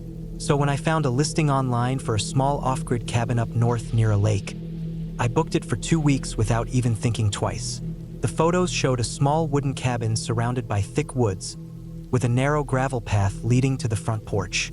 It had no Wi-Fi, no cell service, and no neighbors for at least a few miles in either direction. There was a small shed next to the cabin, and a wooden dock that extended out into the lake. Just looking at the pictures gave me a sense of calm. I left early in the morning on a Saturday. The drive took almost 7 hours. Most of it was on highways, but the last 90 minutes were on winding country roads with barely any signs or markers. Eventually, the paved road turned into dirt, and I had to slow down to avoid potholes and low-hanging branches. By the time I reached the cabin, it was just past 4 in the afternoon. The sun was starting to dip down behind the trees, casting long shadows across the ground. The place looked exactly like the photos, maybe even better. The air smelled like pine and earth. Everything was quiet except for the wind moving through the trees and the occasional rustling from squirrels or birds. The cabin was small but solid. The wood was dark and aged, but the door opened without resistance. Inside, it was simple. One main room with a wood stove, a small kitchen area, a table with 2 chairs, and a bed against the far wall. There was a narrow door leading to a tiny bathroom with a composting toilet and a bucket shower setup. It wasn't luxury, but it was more than enough. I unpacked slowly, putting my canned food in the cabinets and hanging my clothes in the small closet. I had brought a box of books and a few notebooks to write in. There was a hand crank radio and a few lanterns on the shelves. The cabin had solar panels for basic lighting, but no fridge or outlets. I didn't mind. It felt like the perfect kind of silence. The first few days passed exactly how I hoped they would. I woke up early, made simple breakfasts, and went on long walks through the forest trails behind the cabin. I fished a little at the lake, read for hours on the porch, and spent evenings listening to the wind and watching the stars. I kept track of time by the light. There was no stress, no rush. It was on the 4th night that I first noticed something a little strange. I was lying in bed with a lantern still burning on the table across the room. I had just finished reading a few chapters and was about to blow it out when I heard something outside. It wasn't loud, just a small metallic sound, like something being gently tapped or brushed. At first, I thought it might have been a raccoon or some small animal nosing around near the shed. But then I heard it again, a light clinking, almost like someone tapping the side of a metal can with their fingernail. I sat up and listened. It stopped. I waited for 5 or 10 more minutes in silence, but the sound didn't come back. I convinced myself it had to be something natural, an animal, maybe a branch moving in the wind and brushing up against the shed. I blew out the lantern and went to sleep. The next morning, I went outside to look around. The ground was soft and slightly damp from dew, and I noticed a few faint marks in the dirt near the back of the cabin. They weren't clear footprints, but there were shallow indents, like the kind a boot heel would make if someone had stepped carefully. I squatted down and looked closer. Could have been anything, maybe even my own tracks from the day before. I wasn't sure. That day, I went for a longer walk than usual and tried not to think about it. But when I came back later in the afternoon, I noticed something else. The padlock on the shed was different. I had seen it when I first arrived. It was old and rusty, hanging on the metal latch, but clearly unused for years. I hadn't touched it, but now it looked repositioned. The lock was the same, but the way it hung looked like it had been moved. The metal loop was tucked through the hole differently. It was small, but noticeable. I didn't try to open it. I didn't know what was inside, and I figured maybe the owners used it for old tools or equipment. Still, something about it made me feel a bit uneasy. That night, I locked the cabin door and double-checked the windows. I started hearing the sounds more often after that. Almost every night, right around the same time, between 1 and 2 in the morning, I'd hear that soft metallic tapping again. Sometimes it was behind the cabin, sometimes near the front porch. A couple of times it seemed like it came from near the dock. It was never loud, never aggressive, just quiet, deliberate tapping, like someone testing things, feeling out the edges. One night, I decided to stay up and listen. I turned off the lantern and sat near the window with a blanket around me. The moon was out, and I could see the tree line fairly clearly. Around 1:30, I heard the sound again. This time it was coming from near the shed. I stayed completely still and watched. Nothing. But then I noticed something in the trees. A flicker of movement. Just a slight shift in the darkness. Like a shadow stepping behind a tree. I blinked and leaned forward, but it was gone. The next morning, I walked out to the shed again. This time, the padlock was gone. Not broken. Not lying on the ground. Just gone. The door was still shut, but the lock had vanished. I didn't open the shed. I didn't even touch the handle. I just stood there staring at it for a long time. After that, things started getting worse. I began finding small items moved inside the cabin. Nothing major, just little things. One of my books was turned face down on the table even though I always left them upright. A lantern was sitting on the floor near the door. My boots were placed in the wrong position near the rug. It was like someone had been inside but didn't want me to know right away. I checked the door and windows every morning. Nothing was broken. No signs of forced entry. The place was locked tight every night. But I was starting to feel watched, like I was part of some slow, quiet game that I didn't understand. I stopped sleeping through the night. I would lie awake and listen. Every sound made me tense up. I started keeping a heavy fireplace poker next to the bed. On the 8th night, I heard the sound again. But this time, it was much closer. It wasn't near the shed. It wasn't at the edge of the trees. It was on the porch. I sat up in bed, heart pounding, and stared at the door. The lantern on the table was still lit. The shadows were long and still. I didn't move. I just listened. Then, slowly, the doorknob turned. It didn't open. It just twisted slightly, like someone was checking to see if it was locked. Then nothing. I stayed frozen for nearly an hour after that. My hand was gripping the poker so tightly that my fingers cramped. In the morning, I walked out to the porch and saw a single muddy boot print on the top step. Just one, clear as day, size 11 or 12, pointing straight toward the door. I took a picture with the old disposable camera I'd brought with me. I didn't have service to send it, but I needed proof, just in case. That was the day I tried to leave. I packed up my things, loaded everything into the trunk, and started driving down the dirt road. I made it about 4 miles before I saw something that made me slam on the brakes. A tree had been felled across the road. A huge pine, freshly cut. Clean, smooth slice at the base. No way it had fallen naturally. Someone had blocked the only exit. I backed up, turned around, and drove back to the cabin. I sat in the car for a long time, engine running, trying to think. I had a signal booster with me, but it wasn't strong enough to get a single bar out there. I couldn't call anyone, couldn't drive out. I was stuck. I stayed in the cabin for the next 2 nights, barely sleeping. I stopped going outside. I kept the lights off. I tried to make the place look empty, like I had left already. But every night, the sounds got closer, more deliberate. One night, I heard someone walking across the roof. Slow, soft footsteps, like they were trying not to be heard.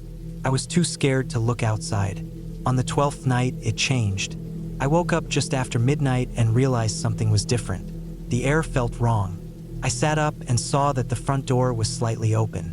Just a crack. Enough to let in a line of cold air. I had locked it. I knew I had. I always double-checked. I got out of bed as quietly as I could, holding the poker in one hand. My heart was beating so hard it made my chest ache. I walked slowly to the door and pushed it shut. Then I locked it, deadbolt and latch. I turned around and nearly dropped the poker. There was a piece of paper on the floor near the table, folded neatly in half.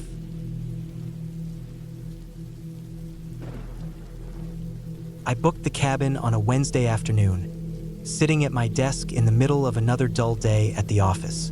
I'd been feeling drained for weeks, maybe even months, and I needed something to pull me away from the screens, the traffic, and the constant clicking of keyboards around me.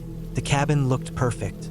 It was in the woods, far from any cities or towns, no internet, no neighbors nearby, and just the basics: heat, water, a stove, a bed. It was one of those off-grid places you find listed on rental sites that cater to people trying to disconnect. I booked it for Friday through Monday. Just me and nature. That's what I needed. I left around noon on Friday, packed up my car with basic groceries, some books, a flashlight, a power bank, my sleeping bag just in case, and a small cooler full of water bottles and a couple of pre-made meals. The drive took longer than I thought. What the app had listed as 3 hours from the city turned out to be closer to 5. Maybe I hit traffic, or maybe their idea of 3 hours didn't account for how far off the main road the cabin actually was. The last part of the drive was a narrow dirt road that twisted between pine trees and had no signs, no phone signal, and barely any light filtering through by the time I reached it. The trees looked older than anything I was used to, tall and thick and dark, as if they'd swallowed up whatever sun remained. I had to drive slow to avoid rocks and potholes, and I kept thinking I'd taken a wrong turn. I stopped twice just to double-check the directions I'd saved on my phone, since I had no service out there. Eventually, after almost 20 minutes of crawling down that dirt path, I saw a small wooden sign nailed to a post. It just said Moss Rock in faint white paint, which matched the name on the rental listing. I took a left there and finally saw the cabin, just barely through the trees. It was a one-story wooden structure, not very big, sitting in a little clearing with just enough room to park beside it. The wood siding looked weathered but still solid. There were a few small windows, some of which were shuttered. A metal chimney poked through the roof, and I could smell faint traces of old smoke in the air, like someone had used the wood stove recently. The porch creaked when I stepped on it, and the front door was stiff when I opened it with the key they had mailed me a week earlier. Inside, the air was colder than I expected. Felt like no one had been there in a while. The place was quiet, too quiet in a way that felt heavier than just silence. The kind of quiet where your ears ring a little and you hear your own breathing too loudly. I dropped my bags by the door, flicked on the light switch out of habit, and nothing happened. I remembered the listing had said the cabin ran on a small generator in the shed out back. I grabbed the flashlight, found the shed, and started up the generator after a few tries. It growled to life and hummed loudly in the woods, sending a dull vibration through the ground under my feet. I went back inside and turned on the lights. A couple of dim bulbs lit up the living room and the small kitchen space beside it. Felt old but clean. There was a wood stove near the far wall, a little table with 2 chairs, and a small couch that faced a window looking out at the trees. I checked the single bedroom in the back, just a bed with a thin mattress and a small wooden dresser. The bathroom had a composting toilet and a metal sink. No mirror. That seemed strange at first, but I brushed it off. Maybe mirrors broke easily with moisture or cold. Once I got settled in, I unpacked the food, lit the stove, and warmed up one of the meals I'd brought. I sat at the table, ate slowly, and stared out the window. The trees were thick, almost too thick. They surrounded the cabin in every direction, and I realized just how alone I really was out here. There weren't even bird sounds. No wind. Nothing. That night, I lay in the bed fully clothed because the place was still cold, even with the stove running. I had my flashlight next to me, and I didn't sleep much. Every creak in the wood, every little groan of the trees outside made me freeze and listen. At some point, I drifted off, maybe around 2 or 3 in the morning. When I woke up, the sky outside was gray and overcast. The second day, I tried to relax. I walked a bit through the woods behind the cabin, not too far since there weren't any trails and I didn't want to get turned around. I found an old rusted can hanging from a branch with holes punched in the bottom, like it had been used to drip water or catch bugs. Nearby was what looked like an old fire pit, half covered in moss. It didn't seem like anyone had used it recently, but I couldn't be sure. I walked back to the cabin and sat on the porch for a while, just listening. That night, I made a fire in the stove again and warmed up another meal. I sat by the window and watched the trees disappear as night fell. Around 10 p.m., I heard something strange. It was soft, like a footstep on dry leaves. Then it was gone. I held my breath and waited. Nothing. No second step. No wind. No animals. Just silence. I tried to convince myself it was nothing. Just my imagination, or maybe a branch falling somewhere in the woods. I went to bed, but this time I kept the flashlight on. I lay there for a long time staring at the ceiling. Around 3 a.m., I heard something again. This time it wasn't outside. It was in the cabin. It was faint, but I swear I heard a floorboard creak just once. Slow and heavy. I didn't move. I stayed perfectly still under the sleeping bag, my heart pounding so loud I could feel it in my neck. I waited for more sound, but it never came. Eventually, I told myself it had to be the wood settling, or maybe the stove making noise. I didn't believe it, but I needed to believe it if I wanted to stay there another night. The third day started cloudy again. It drizzled for a while, and everything outside looked darker. I thought about leaving early. I had the car, I could just pack up and go. But I felt stubborn. I wanted to prove to myself that I wasn't being paranoid. I spent most of the day reading inside. Around mid-afternoon, I noticed something that made my stomach turn. One of the drawers in the kitchen was open, just a little. I was sure I hadn't opened it. I hadn't even used that drawer. I closed it slowly and checked all the others. Nothing seemed missing or strange, but something felt off. I opened the door to the bedroom, walked inside, and stopped. The sleeping bag was folded. I had left it messy, half off the bed, like I always did. But now it was neatly folded and placed on top of the mattress. I stood there for a long time. I checked every room again. I opened every cabinet, looked under the bed, checked the bathroom. Nothing. The door had been locked. The windows were shut. I told myself maybe I had done it without realizing. Maybe I was so tired the night before I folded it up without remembering. That night, I barely ate. I sat by the window for hours, holding the flashlight, listening to every sound. Around midnight, the generator sputtered and went quiet. The lights went out. I didn't move for 10 minutes. I grabbed the flashlight, slowly walked out back to the shed, and restarted the generator. When I came back inside, I saw something that stopped me cold. There were muddy footprints by the front door. Small, bare feet. They didn't belong to me. I hadn't taken off my shoes outside. I hadn't been barefoot since I got there. I followed the prints just a few steps across the wood floor, and then they stopped near the couch. No more prints leading away. I stood there with the flashlight in my hand, shaking. I checked the door, it was locked from the inside. I checked every window again. All locked. There was no one there. I didn't sleep that night. I sat in the corner of the bedroom, flashlight on, back against the wall, staring at the door. Every so often I thought I heard a soft sound, like breathing, but I told myself it was in my head. As soon as the sky turned light, I packed everything in a rush. I didn't eat. I didn't clean. I threw my bags in the car and left without looking back. I didn't stop until I was 2 hours down the road and had full signal on my phone again. Later that night, after I got home, I got a message from the rental site. It was a reminder to leave a review of my stay. I clicked on the listing again to look at the pictures. The bedroom photo made my heart stop. There was a mirror on the wall in the picture, a tall mirror above the dresser. But when I was there, it was missing. I zoomed in on the photo. In the reflection of the mirror, I saw a shape, a figure standing just inside the bathroom doorway. Too far to see clearly, but it was there. I don't know who it was.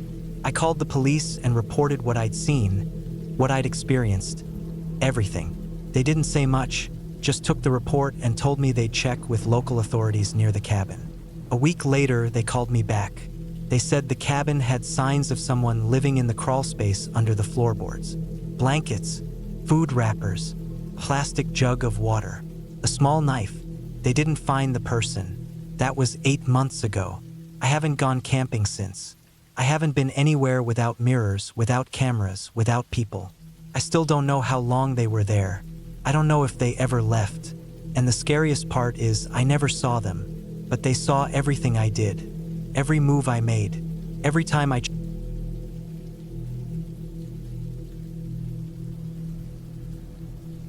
was never the kind of person to take trips alone, but after a rough breakup and years of city noise clawing at my brain, I finally decided I needed to get away from everything. I booked a week off work, packed up my old SUV, and drove out to a small, isolated cabin deep in the Upper Peninsula of Michigan, near Lake Superior.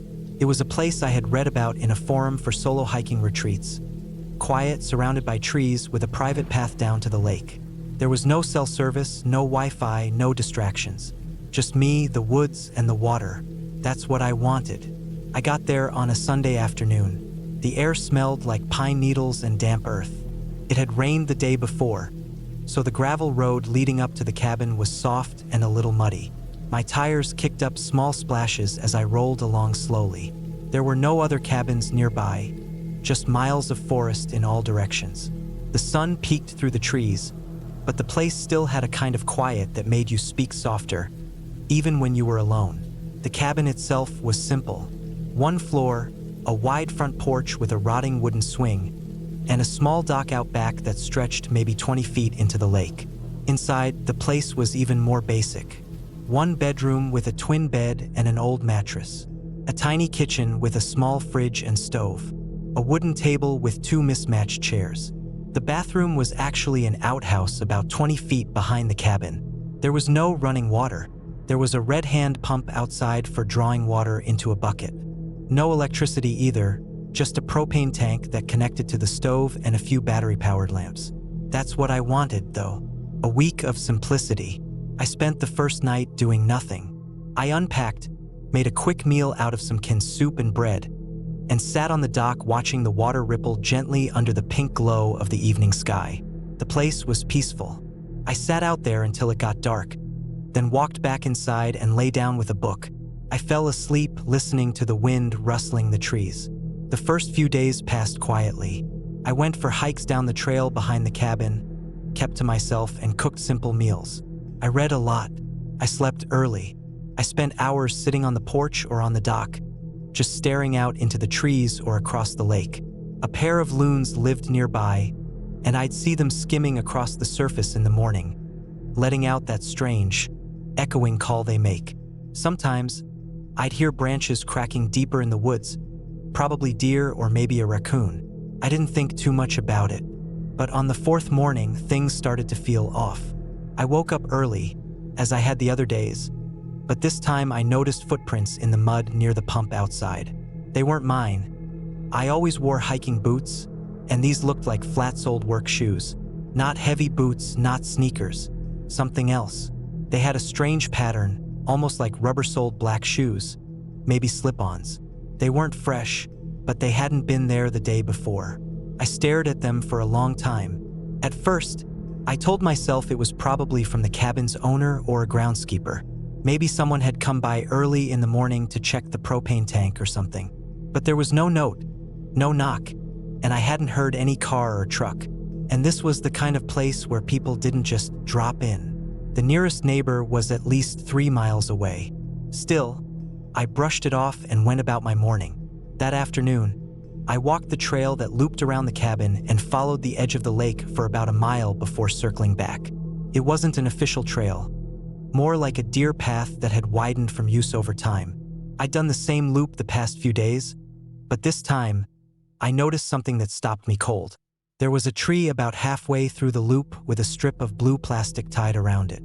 Bright blue, like the kind used in cheap tarps or those plastic shopping bags. It hadn't been there before. I was sure of it. I had walked that trail 3 times already, and that plastic wasn't there. It was tied tight around the trunk at chest height, like a marker. It wasn't old and sun-faded, it looked new, clean even. No dirt on it, no mold or discoloration. It hadn't been there more than a day. I stood there for a while, just staring at it. Then I looked around. The forest was quiet, too quiet. No birdsong, no wind, no rustling, just the sound of my own breathing. I walked the rest of the trail faster than usual and kept glancing over my shoulder. Back at the cabin, I locked the front door even though I hadn't the last few days. I made dinner but barely ate it. That night, I didn't go out on the dock. I stayed inside, sitting by the lamp, pretending to read but not really absorbing any of it. I kept thinking about the blue plastic. Who had put it there? Why? There weren't any hiking signs or trail markers on this land.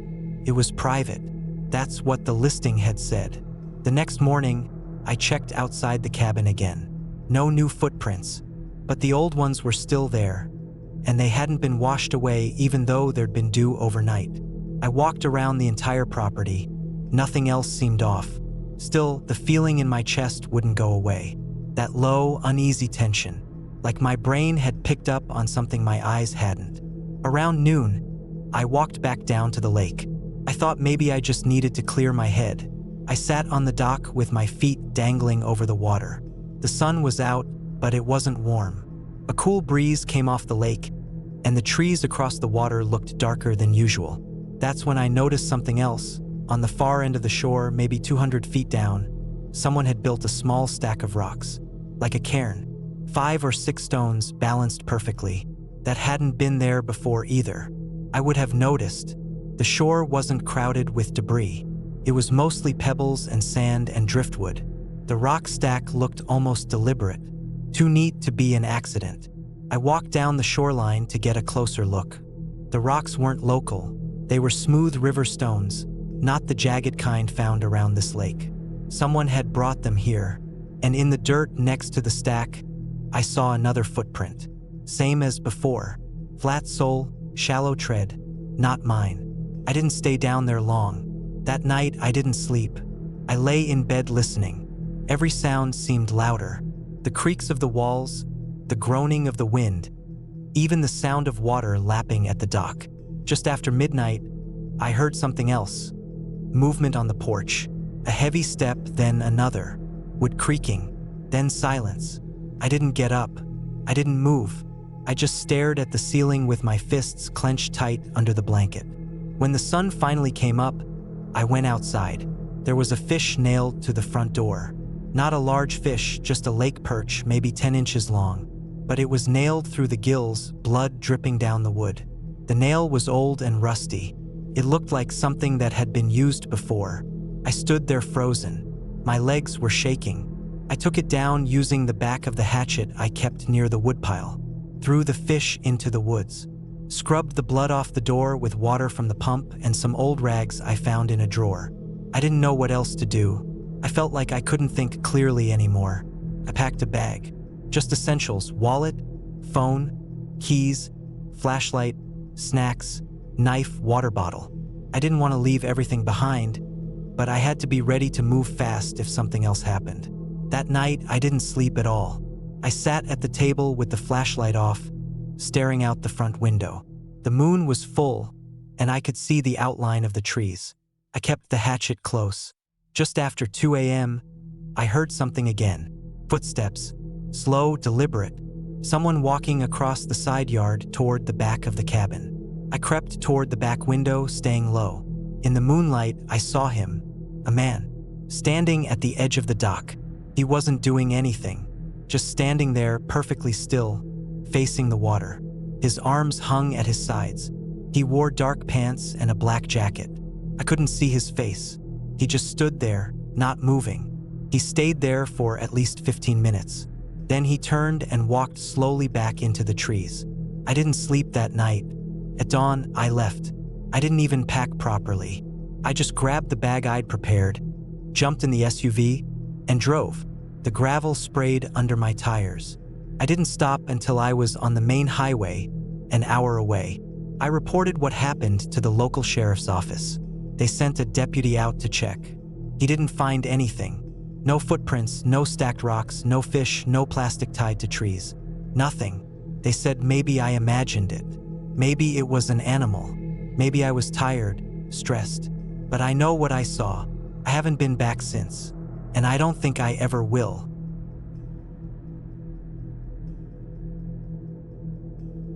It all started because I needed a break from people. That's what I told myself, anyway. I had been working from home for almost 2 years straight, barely stepping outside except for groceries or to take out the trash. The city just felt like it was closing in. Noise, traffic, people shouting on sidewalks, police sirens at night. It was starting to wear me down. I was tired all the time, couldn't sleep properly. I'd wake up at 3 a.m. for no reason and just stare at the ceiling. I couldn't remember the last time I had a quiet day without a screen in front of my face. So I booked a cabin. It wasn't fancy, but it was cheap and remote. I found it on a listing site. No nearby neighbors, no cell service. Just an old one-bedroom place up in the hills about 4 hours out of town. It looked like it hadn't been updated since the 80s, but that was fine with me. I wasn't going there for luxury. I just wanted silence. I left early on a Thursday. I packed food, a first aid kit, firewood, a few old books I had been meaning to read, and my toolbox, just in case something broke at the cabin. I didn't even tell anyone exactly where I was going. I told my sister I was heading off the grid for a while. That was it. I didn't want texts, calls, or anyone checking in. That was probably my first mistake. The drive up was long and winding. Once I left the highway, it turned into dirt roads with tall pine trees on both sides. The GPS stopped working halfway in, but the cabin owner had sent good instructions, so I managed to follow them. A few rusted signs here and there helped confirm I was still on the right path. By the time I got there, the sky was starting to turn orange. It was late afternoon, and the whole place was dead quiet. The cabin sat in a small clearing. No other houses, no power lines, no trails nearby. It looked even older in person. The wood was dark, weathered, and mossy. The porch sagged a little in the middle, and the front door had those big iron hinges that groaned when I opened it. Inside, it smelled like dry wood and dust.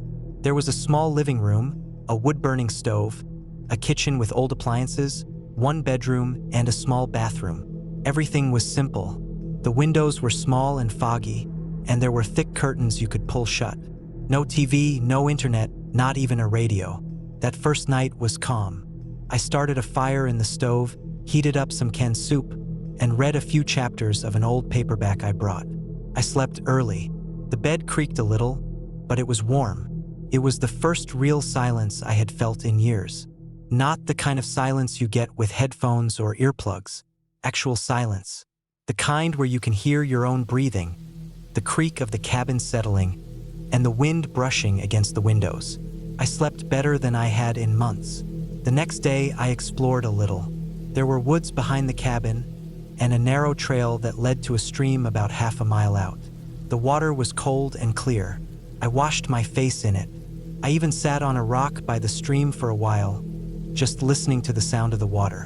When I came back, I chopped some firewood and cooked a proper meal on the propane stove, just some eggs, rice, and sausage. I kept the windows open and let the fresh air move through the place. That afternoon, something small happened that didn't sit right with me. When I went to bring in more firewood, I noticed one of the logs I had split earlier was missing. Just one. It was weird, but I didn't think too much about it. I figured maybe I had miscounted or kicked it somewhere. That night, I locked the door and latched the windows. The silence was still there, but now I noticed more of the tiny sounds. The branches creaking outside, the rustle of animals moving through the leaves. At one point, I swore I heard footsteps on the porch, slow, one at a time, creaking the old boards. I held my breath. I waited, but it stopped. I convinced myself it was the wind or a raccoon. I didn't get up to check. The next morning, I stepped outside and saw something that made my stomach feel heavy. There were boot prints in the dirt. Not mine. They were fresh, too, pressed deep into the soft ground from the rain the night before. They came from the trees and led right up to the porch. Then they turned around and went back the same way. I stood there for a long time just staring at them. The prints were wide and heavy, bigger than my feet. I looked around, scanning the woods, but saw nothing. I didn't hear anything either. It was quiet, too quiet. I went back inside and locked the door again. I stayed inside most of that day. Every time I heard a branch crack outside, I froze. I kept checking the window, peeking between the curtains.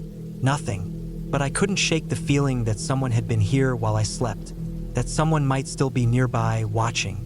That night, I barely slept. I kept the fire low and stayed dressed, just in case. I kept the flashlight and a small hatchet next to the bed. Around 2 a.m., I heard something again. Not on the porch this time, but behind the cabin, like someone stepping on twigs slowly, carefully. I didn't move. I didn't even breathe. Then it stopped. Nothing but silence for the next few hours. In the morning, I forced myself to check outside. I walked around the cabin slowly, scanning every inch. On the ground by the back wall, I saw the same boot prints again. But this time, there were more of them. They weren't just leading toward the cabin and away. They circled the entire place, like someone had been walking around it, watching. That was the moment I knew I wasn't alone. I packed my stuff as fast as I could. I didn't even eat breakfast. I threw everything into the car and started it up. But when I drove down the road, something felt wrong. I didn't remember that sharp curve being there. Then I saw the same old rusted sign I had passed yesterday, the one with the faded red letters. But it was on the same side of the road as before. I was going in circles. I stopped the car and got out. I walked back along the dirt road to check for the tire tracks. I found them, but there were two sets, mine going out, and another set coming in fresher, deeper, not mine. They had followed me in. Whoever it was had been close. I tried using my phone, but of course there was no signal. I turned around and drove back to the cabin. It was the only shelter I had. At least there I could lock the door and keep the fire going. I just needed to wait until morning and then try again. Maybe hike out if I had to. That night was the worst. I blocked the door with a chair and pushed the dresser in front of the bedroom window. I didn't sleep. Every sound outside made me jump. Around midnight, I heard it again. Footsteps. Slow. Deliberate. They came up to the porch. I heard the boards creak. Then silence. After maybe 20 minutes, I heard a soft thump against the wall. Then another. And another. I gripped the hatchet so hard my hands hurt. Then, just like that, it stopped. At dawn, I looked outside again. There were boot prints on the porch. And something else. A line of small rocks placed neatly along the edge of the doorframe. 10 of them, all the same size, like someone was marking something. I didn't wait any longer. I left everything behind except my keys and started hiking. I didn't take the road. I went straight through the woods, heading east using the rising sun as my guide. I hiked for hours until I finally found a ranger station, just a shack. Really? But someone was there. An older guy who said he hadn't seen anyone around for weeks. I told him about the cabin and the prints and the sounds. He didn't say much, just frowned and nodded slowly. He said the place hadn't been officially rented in years. The owner had stopped listing it long ago after too many weird problems. He gave me a ride into town, and from there I called my sister to pick me up. That was 6 months ago. Since then, I haven't gone back. I haven't gone into the woods at all. I keep my doors locked at night. I don't ignore small things anymore. The misplaced objects, the faint sounds in the hallway, the feeling of being watched. And every now and then, when I'm walking to my car early in the morning, I find a small pile of 10 stones by the front step. Always 10, always the same size. And I know whatever was out there, it never really stayed behind.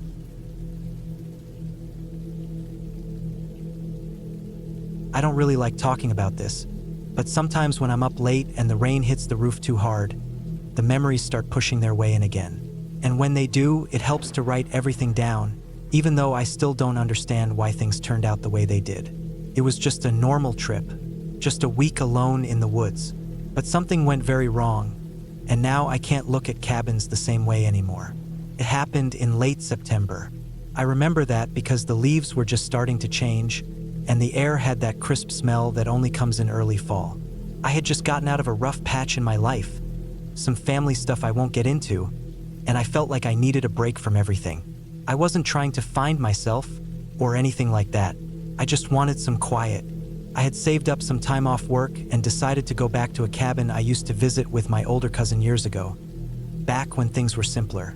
The cabin was about 4.5 hours from where I lived, deep in a forested area near the edge of a national park. Not the kind of place with trails and maps. This was more wild, off-the-grid type land, mostly private property that belonged to a family friend. The place had no Wi-Fi, no phone signal unless you hiked up to the ridge, and no neighbors for miles. That was the appeal. I brought everything I thought I'd need. Plenty of food, extra fuel, backup batteries, warm clothes, tools, a solid first aid kit. I'm not new to this sort of thing. I grew up doing trips like these, and I know how quickly things can go south if you're not prepared. The weather was supposed to be mild, maybe some rain here and there, but nothing serious. I loaded my truck the night before and left early in the morning to make good time. The drive out was smooth. I stopped at a gas station 2 towns away to top off the tank and grab some last-minute items. A couple of energy bars, bug spray, extra lighters. It was already feeling more remote than I remembered. The last 20 miles were gravel roads, the kind where you barely see another vehicle the whole time. The trees kept getting taller and closer to the road. The sunlight came through in long, sharp streaks, and I turned off the radio to just listen to the tires crunching over the rocks and dirt. I reached the cabin just after noon. It looked exactly how I remembered, except maybe more overgrown. The weeds had taken over most of the front yard. There was moss creeping up the sides of the porch posts, and some of the shingles on the roof looked warped, probably from too many seasons without repairs. But the structure itself was still solid. Heavy log walls, strong beams inside, a decent wood stove in the corner, and the small kitchen had a working propane line. I spent the first couple of hours cleaning things up. I swept the floors, opened the windows to air out the musty smell, stacked some fresh logs by the stove. I went out back and checked the shed too. It had an old generator inside, just in case, though I hadn't planned to use it. I found the axe leaning against the wall, its blade a little rusted, but the handle was still in good shape. I sharpened it with the whetstone I brought, then tested it on a log. Still worked fine. By the time I finished settling in, the sun was already dropping behind the trees. The whole property faced west, and the orange light poured through the forest in a way that made everything look peaceful. I cooked some beans and rice on the gas stove, ate by lantern light, and then sat outside with a small fire going. It was cool but not too cold. The wind rustled the branches above me, and every once in a while, a squirrel or raccoon scurried through the leaves. I felt calm. I felt like I was exactly where I needed to be. That night, I slept well. The bed was old but firm, and I had brought my own blankets and pillow. The woods outside were quiet, almost too quiet, but I chalked it up to being so far from people. I woke up just after dawn, made coffee on the stove, and spent the morning hiking down one of the old trails near the back of the property. It led to a dry creek bed with some large stones that used to make a small waterfall. I sat there for a while, thinking about nothing, just soaking it in. When I got back to the cabin that afternoon, I noticed something strange. The front door was slightly open. Now, I knew for a fact I had closed it. I always do. I have this habit of locking doors, even out in the woods, even when there's no one around. I don't know if it's anxiety or just how I was raised, but it's automatic. I remember pulling it closed the night before and hearing the latch click. I stood there for a while, staring at it. The trees around the clearing were still. No wind, no movement. I slowly stepped up onto the porch and pushed the door open. Inside looked the same. Nothing seemed out of place. My backpack was still in the corner. My clothes were still folded on the table. The food shelf was untouched. I walked through the whole cabin, opening cabinets and drawers, checking under the bed, even the attic hatch in the hallway. Nothing. No signs of anyone or anything. Still, something didn't sit right. I told myself maybe I hadn't pulled the door shut all the way. Maybe the frame had warped a bit over the years, and the wind caught it just right. Maybe. I pushed a chair in front of it that night just to be safe. I didn't sleep as well. The next morning, I went out to chop more firewood. The air had that thick, gray stillness before rain. While I was splitting a log, I noticed something else. There were boot prints. Not mine. I was wearing hiking boots with a very specific sole pattern. These were different. Wider, heavier, more worn down. They came from the edge of the woods behind the shed and led around the side of the cabin. I followed them until they vanished into the grass. That time, I felt it in my chest. Something was wrong. I stopped what I was doing and walked the perimeter of the property, looking for more signs. Nothing. No other footprints. No broken branches. No trash. Just those few prints around the side of the cabin. I didn't have a gun on me, only a large survival knife and the axe, which I kept nearby for the rest of the day. I started locking the door even when I was inside. That night, it rained hard. Heavy, cold sheets pounding the roof and pouring off the gutters. I was up late, sitting in the chair by the front window, listening to the storm, when I saw it. A shape moved between the trees.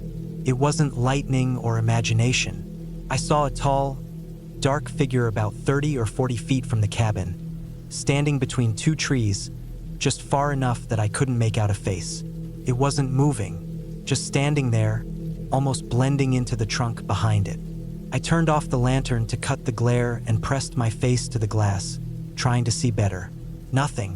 When the next flash of lightning came, the figure was gone. I didn't sleep that night. I kept the axe by my side and sat on the floor, facing the door until the sun came up. When morning came, I walked outside in the wet grass and mud, checking for tracks, but everything had washed away in the storm. I hiked up to the ridge later that day to try and get a phone signal. I got 1 bar for a second, just enough to send a text to a friend saying, "All good, cabin week going fine." I don't know why I lied. That evening, I thought about leaving, packing everything up loading the truck, and just heading home. But I told myself I was overreacting. Maybe I was seeing things. Maybe the rain and the isolation were getting to me. I spent the rest of the afternoon inside, sharpening the knife, checking my gear, counting food. I double-checked the generator, made sure the fuel was clean, and even stacked furniture in front of the windows before going to bed. The next 2 nights were quiet. No noises, no shapes, nothing strange. But then, on the 5th night, I woke up to a sound I'll never forget. It was the sound of breathing right outside the cabin wall. Slow, heavy, deliberate breathing. Not an animal, not wind, just breathing. I didn't move. I didn't even blink. I lay there, eyes wide open, staring at the ceiling, heart pounding so loud I could barely hear. The breathing stayed for what felt like 10 full minutes. Then footsteps. Slow, heavy footsteps circling the cabin. I got up as quietly as I could and moved to the kitchen where I had left the axe. I stood there in the dark, not even daring to look through the window. The footsteps stopped. Then I heard something scrape across the porch. Not metal, not claws. Something rough and dry, like a stick or maybe even fingernails dragging across the wood. Then silence. I stayed standing there for hours. When the sun finally came up, I opened the door slowly and stepped outside. Everything looked normal, but on the far side of the porch, near the edge, someone had carved something into the wood. Just a single long line, deep, rough, uneven. Not a symbol, not a word, just a gouge, like someone had been testing how soft the wood was. I didn't wait around that day. I packed my things as fast as I could, threw everything into the truck, and started the engine. I didn't even bother to clean up. As I drove back down the long dirt road, I looked in the rearview mirror over and over again, half expecting to see someone step out of the trees and watch me leave. But no one did. I never went back. I never told the owners what happened. I just made up some excuse and said I wouldn't be using the place anymore. They didn't ask questions.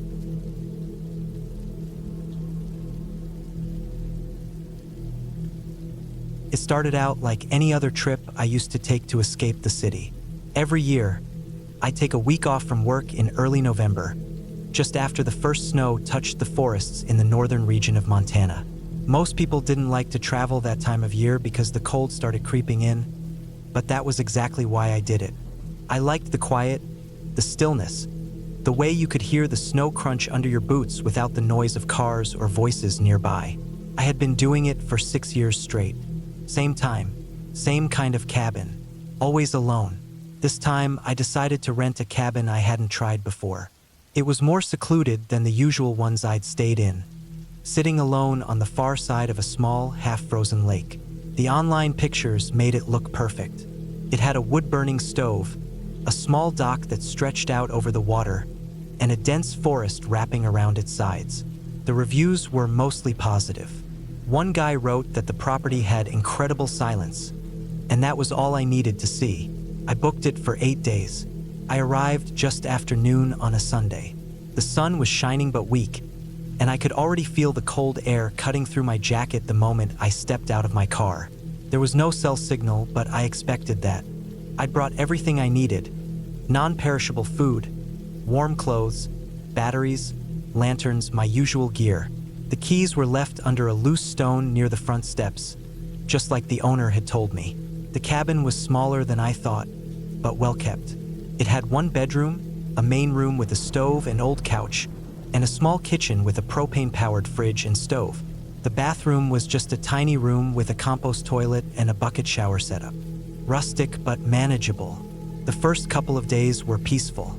I spent most of my time reading, writing in a notebook, walking short trails near the cabin, and drinking coffee on the porch wrapped in a thick blanket. The lake was partially frozen over, thin ice reaching out about 10 feet from the shore before giving way to dark, rippling water. Across the lake, about a quarter-mile away, I could see the outline of another cabin, barely visible through the trees. It looked empty, no lights, no smoke from a chimney, just sitting there quietly with its back hunched under the weight of snow on its roof. By the 3rd day, I started noticing little things that felt off.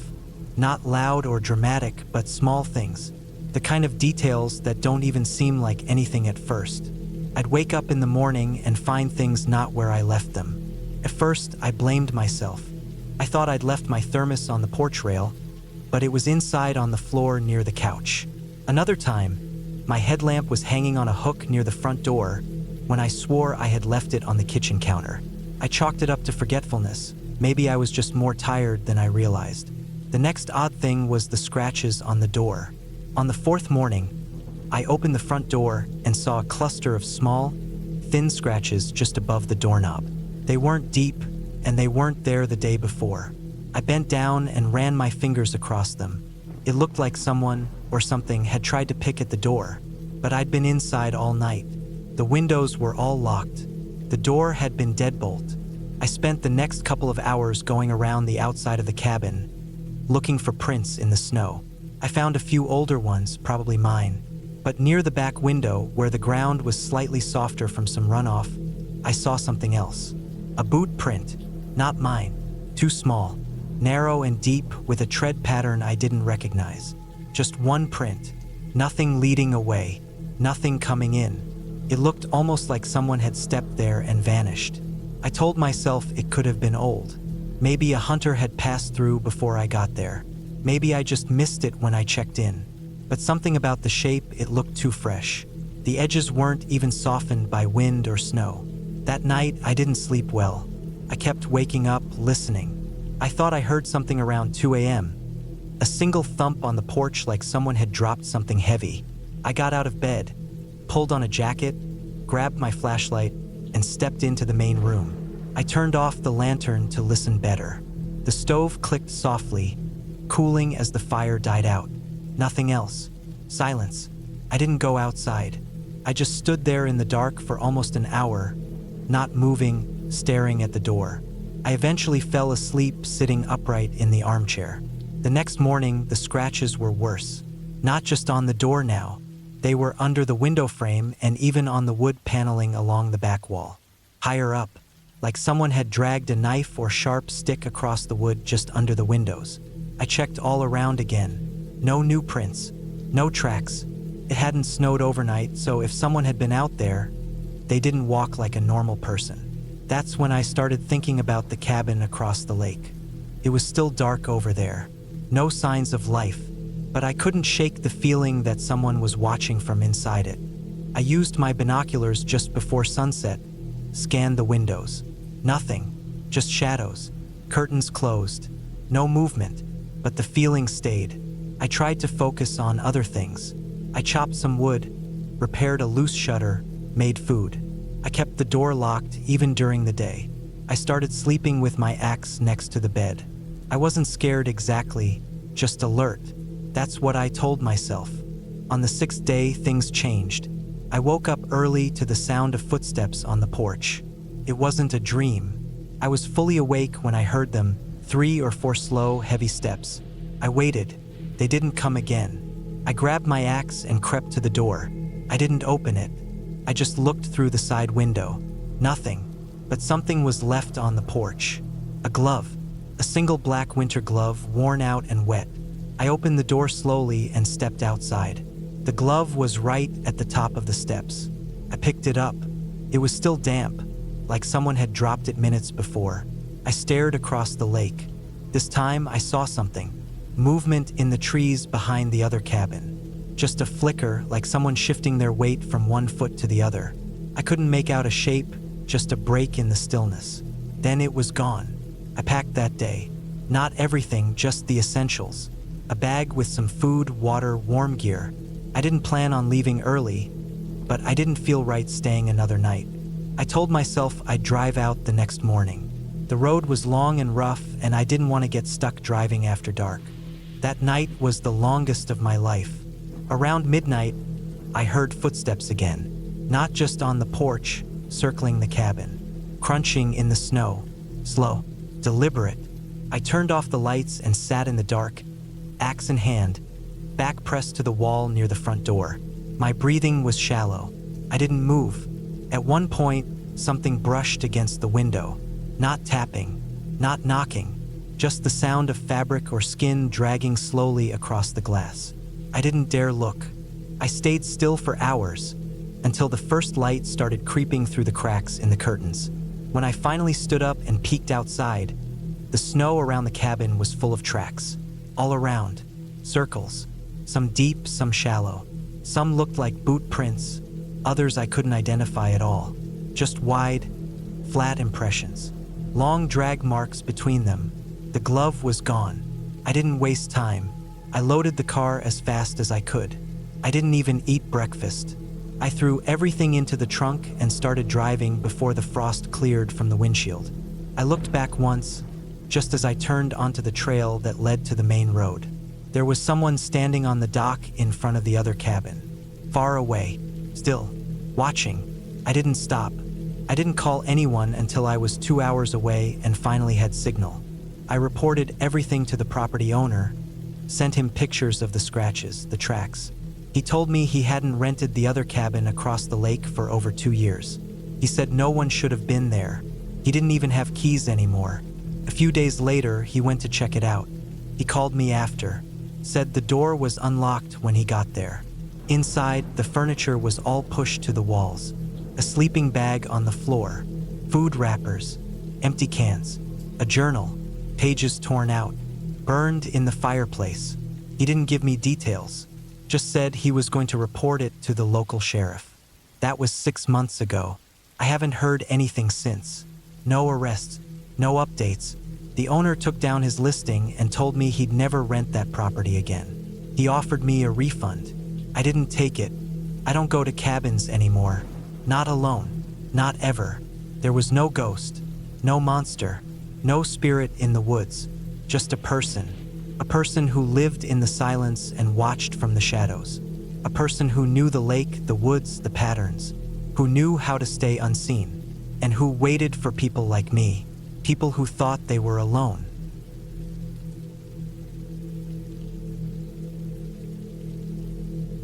It started with a plan I made 2 months before summer. I wanted to get away from the city for a while, maybe for a full week. I'd been working long shifts at the warehouse and saving up my paid leave days, and I thought a solo trip somewhere quiet would help clear my head. I didn't want to do anything fancy or expensive. I just wanted to be alone, surrounded by trees, with no traffic, no noise, and no people. That was all I wanted. I looked online and found a small off-grid cabin about 5 hours away, deep in the hills near a lake. The cabin had no Wi-Fi, no power, just a wood stove, a water pump, and an outhouse. I liked that. It made it feel real. I booked it for 6 nights and planned to bring enough food, water, and gear to last me the whole week. The drive up there was quiet. I took back roads after the first couple of hours, and soon enough I was going down long stretches of gravel with barely any other cars.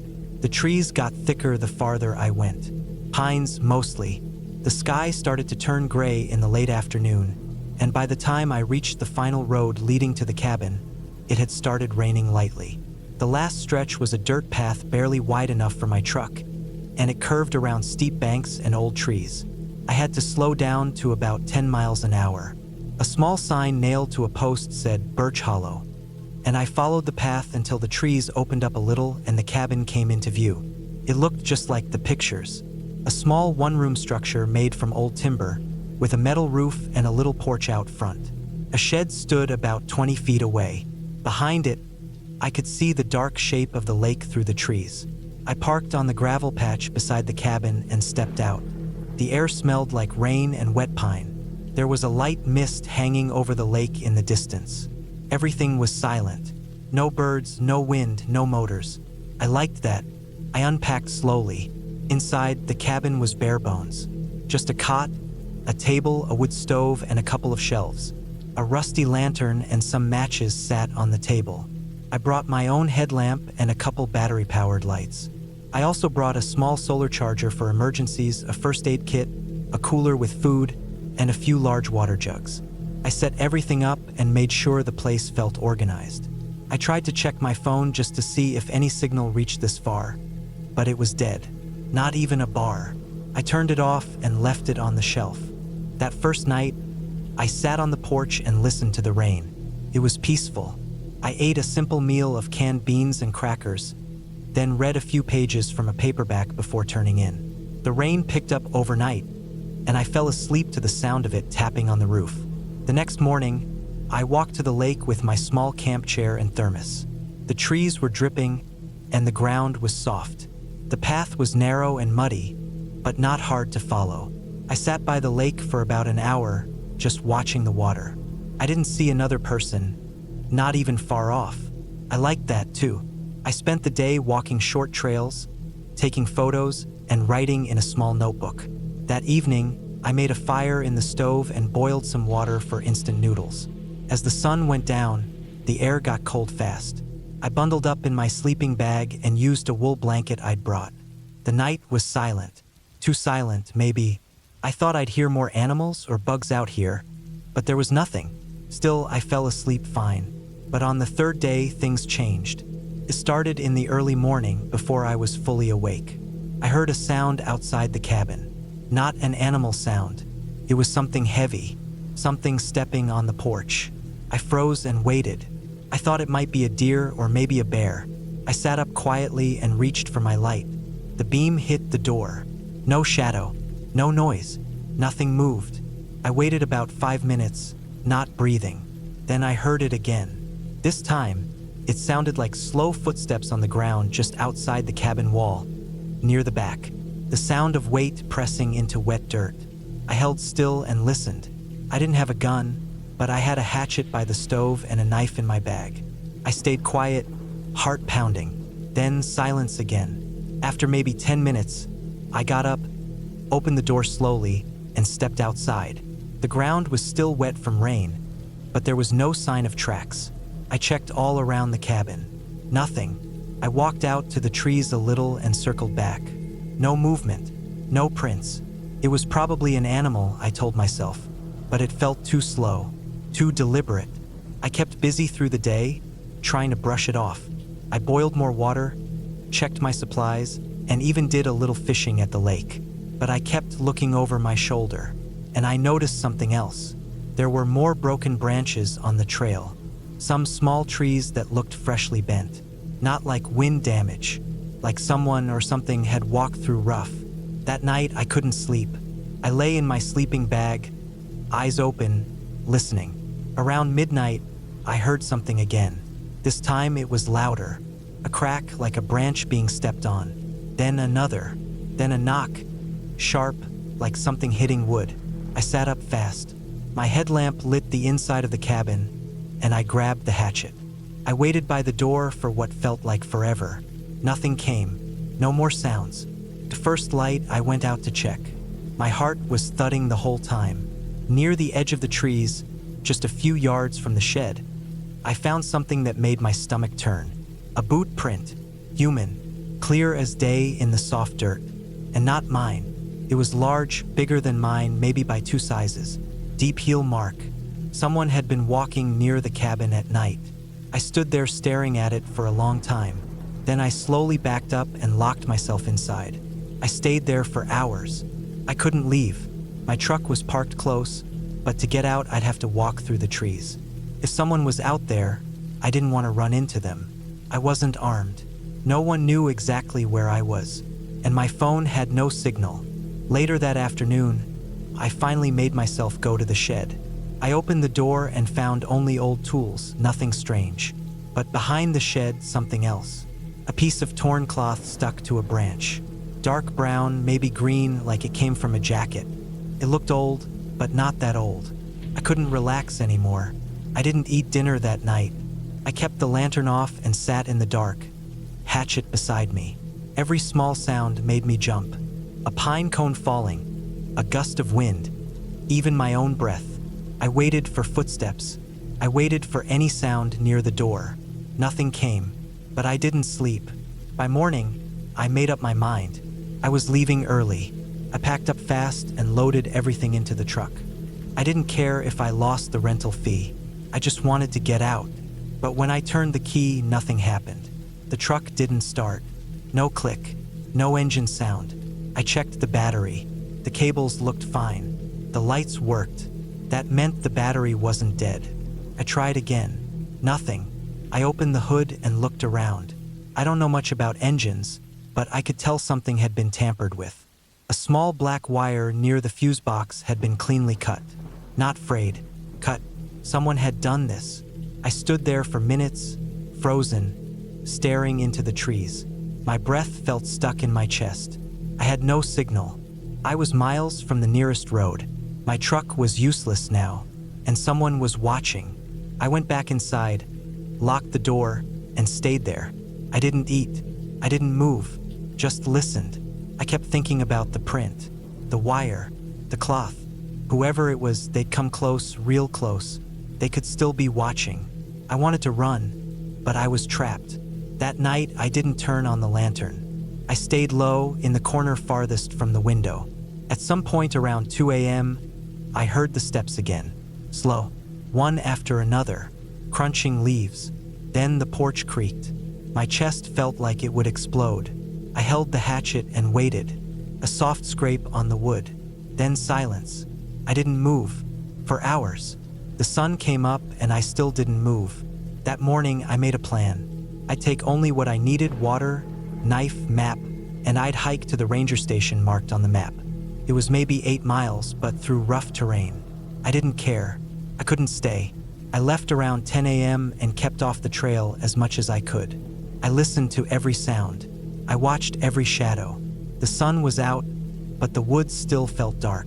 I moved fast. Every hour I looked back. Once I thought I saw someone in the distance, just a shape, but it didn't follow. I kept moving. By late afternoon, I reached the ranger station. It was empty, but there was a radio. I used it to call for help. They sent a truck, and I was taken to a small town 2 hours away. I filed a report. I told them everything. The print, the wire, the footsteps. They went to check the cabin. They found nothing. No prints, no tracks, no cloth. But they agreed someone had cut the wire, and that wasn't natural. I never got answers. I never went back. I found the cabin listed on an old, half-broken survivalist forum that I hadn't checked in years.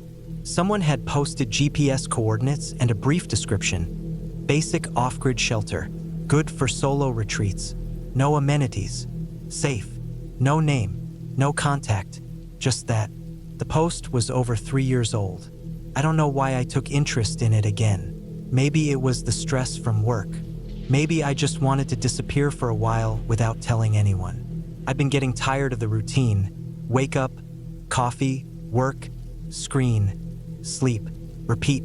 My brain was constantly buzzing. I needed space, silence, and for some reason that anonymous post pulled at me. I marked the location on Google Earth. The spot was somewhere in the northern woods of Montana, far from any trailhead or park. There were no roads close to it, just raw green forest. It looked like a whole section of wilderness that hadn't been touched in decades. I made some notes, printed out a topo map, downloaded offline GPS maps, and decided I'd head out there the following weekend. I didn't tell anyone. I didn't think it mattered. I packed enough food for 10 days. Canned stuff, dried meals, water tablets. A small axe, a survival knife, a tarp, backup clothes, fire-starting gear, a solid flashlight, and a basic med kit. I tossed in an old .38 I kept hidden in my closet. I hadn't used it in years, but something about going that far into nowhere made me feel like I'd rather have it and not need it. I flew into Kalispell and rented a Jeep with good clearance. I drove until the roads turned to dirt, then I parked when the path turned to trees. From there, I hiked. It was about 9 hours through rough terrain before I even got near where the GPS coordinates pointed. There were no signs of life the entire hike. No cabins, no trash, no campsites, just thick woods and absolute quiet. The kind of quiet that makes your ears ring after a while. The last mile was the hardest. The incline steepened, the trees grew thicker, and the light dimmed. But eventually, as the sun started to dip low, I saw it. A square shape through the brush.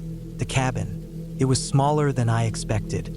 Maybe 12 by 12 feet. One small window. A crooked little chimney poking from the roof.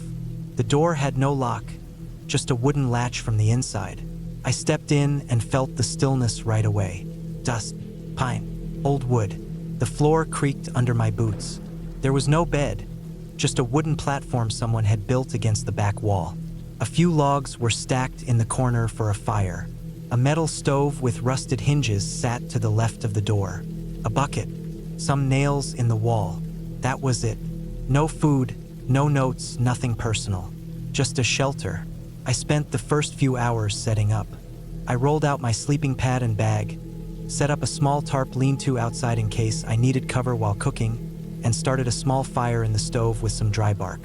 Took a while to get the chimney draw working right, but it warmed up fast once it did. I made a simple meal and ate in silence. There was no phone service, not even a sliver of a signal. It was exactly what I had wanted, or thought I wanted. The first night was fine, cold but not unbearable. I slept with a small headlamp clipped to my shoulder, just in case I woke up disoriented. I remember how quiet it was. No bugs, no birds, just wind moving through trees.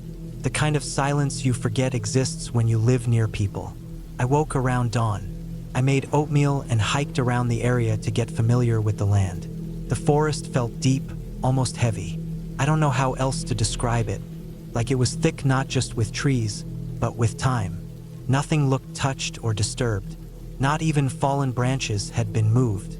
No trash, no signs of hunting or camping, just forest. That evening, as I sat on a log near the cabin sipping lukewarm tea, I noticed something odd. The birds that had started chirping earlier in the day had gone completely silent. It had been a gradual thing. I hadn't noticed it until there was nothing. I sat there listening, and I realized even the wind had stopped. No leaves moved, no rustling, no distant animal sounds, just stillness, like the forest had been turned off. I stood up and looked around. I wasn't afraid, exactly, just alert. I listened hard, trying to catch any sign of movement, but there was nothing. That kind of silence gets in your head. I found myself holding my breath without realizing it. I slowly walked around the cabin, scanning the tree line. Everything looked the same. Nothing moved. I went inside earlier than usual that night. I shut the door and latched it. I put out the fire in the stove and kept my flashlight close. I lay down in my sleeping bag and listened. Still silence. Then I heard it. A soft crunch. It was faint, like a footstep, or something heavy stepping on dried twigs. Then nothing. A minute later, another crunch. This time closer. I sat up and turned off my headlamp so I could hear better. My breathing sounded too loud in my ears. Another step. Definitely closer. I pulled the gun from my bag and just held it in my lap. I didn't point it. I didn't even take the safety off. I just held it and listened. Then silence again. Long silence. I waited over an hour, barely moving. Nothing else came. No more steps. Eventually, I fell asleep sitting up. The next morning, I walked around the cabin looking for prints. The ground was mostly pine needles, so I didn't expect much. But I found something strange. About 10 feet from the door, the pine needles were disturbed in a semicircle. Not like a footprint exactly, but something had clearly stood there, long enough to press the layer of debris deeper than the surrounding area. And the strangest part, a small pile of stones stacked neatly. 3 stones, one on top of another. They hadn't been there the day before. I didn't touch them. I just stared at them for a while. My first thought was that someone had followed me, but I hadn't seen a single soul for miles. No tire tracks, no camps. It didn't make sense. Still, I reminded myself there were people who lived off-grid. Maybe someone knew about the cabin. Maybe they were just curious. I tried to ignore the unease. I kept to my routine: cook, hike, sleep. But I started keeping my gun on me at all times. Each night after that, I heard the crunching again.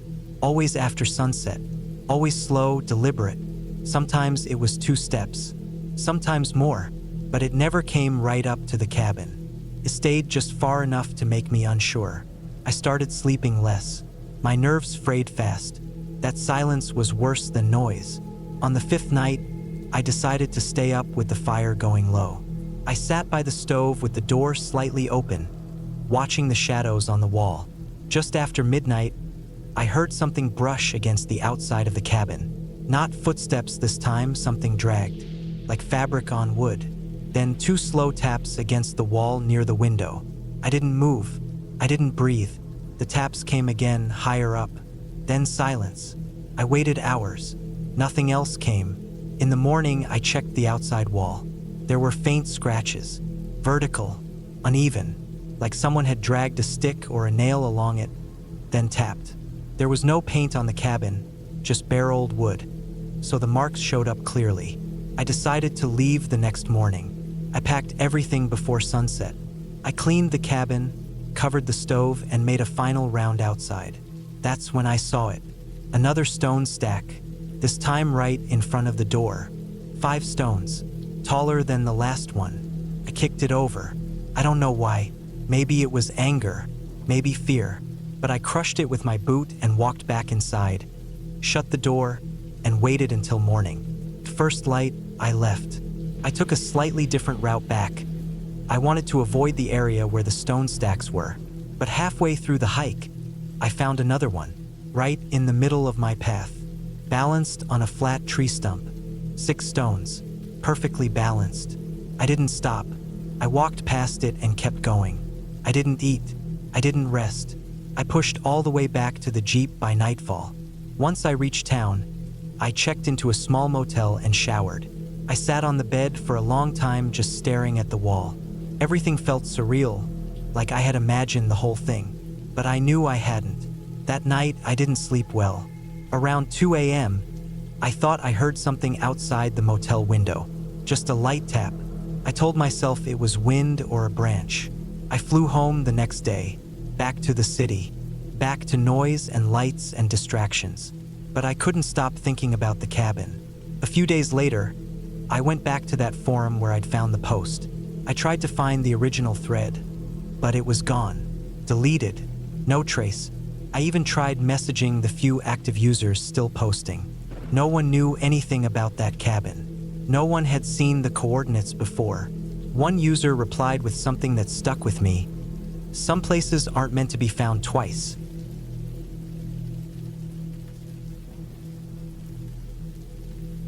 I never liked asking for favors, but that year I really needed a break.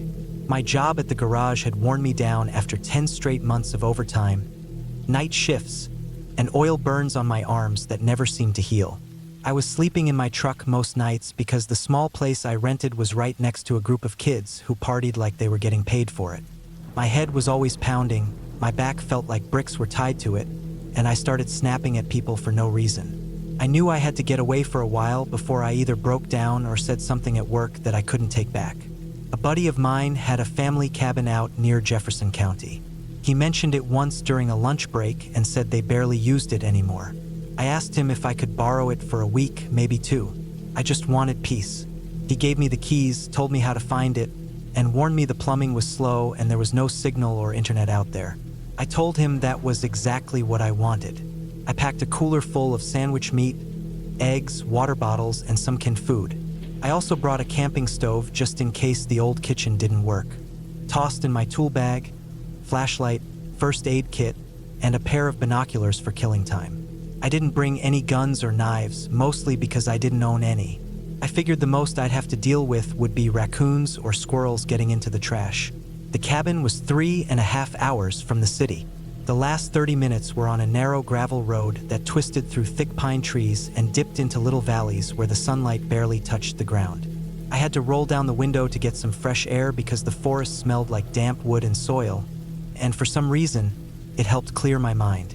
The air was colder out there, and everything looked quiet, too quiet. I reached the cabin a little before sunset. It was an old one-room structure with a tin roof that looked like it had rusted through in a few places. There was a small porch with 2 cracked wooden chairs and a stack of firewood on the side.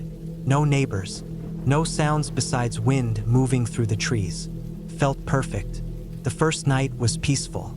I made eggs and toast on a little stove, read through a dog-eared copy of an old book I brought, and stretched out on the dusty mattress someone had left behind. There were spider webs in the corners, and the floor creaked, but I didn't care. I finally felt alone in a good way. The first strange thing happened the next morning. I woke up around 7, stepped outside to take a leak, and noticed boot prints in the dirt beside the porch. They were fresh, probably just a few hours old. I thought maybe I'd walked there myself the day before without realizing it, but the prints were heading toward the woods, not the cabin. I stood there for a few minutes, staring into the trees, but didn't see anyone. I shrugged it off. I spent the next few hours chopping some firewood, fixing a cabinet hinge that had come loose, and sweeping up a mess of dead bugs near the windows. Around midday, I sat outside with my cooler open and ate a sandwich. I kept getting the feeling that something was off, but I couldn't figure out what. Every few minutes, I'd catch myself looking up from my food and glancing toward the tree line. Later that evening, I went for a short walk. There was an old path behind the cabin that led deeper into the woods. I didn't go too far, just far enough to see a dried-out creek bed and what looked like the rusted shell of a pickup truck covered in moss. I turned back before it got too dark. When I reached the cabin, I looked back one more time and thought I saw someone duck behind a tree. It happened fast. I blinked and the space was empty again. That night, I locked the door and pushed a chair under the handle. I also wedged a piece of firewood against the bottom, just for good measure. I didn't sleep well. I kept waking up every hour, straining to hear something. There was nothing but the wind and the groaning of the trees. The next day, I found something that made my stomach sink. Pinned to the door with a small nail was a strip of cloth, old, gray, and soaked at the tip with what looked like dried blood. It hadn't been there the night before. I scanned the trees again. Nothing. I couldn't understand how anyone could have walked up without me hearing them. I'd been sleeping just 10 feet away. I tried to stay calm and told myself it could have been there already and I just missed it. By the fourth day, I was carrying a hatchet around with me.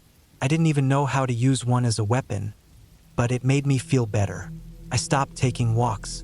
I spent more time watching the woods through the window.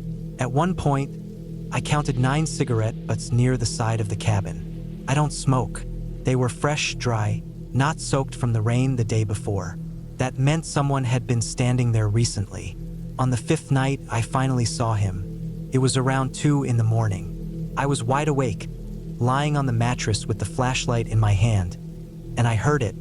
Footsteps. Slow, deliberate, crunching over gravel. I turned off the flashlight and crawled to the window. The moonlight was bright enough to see shapes outside.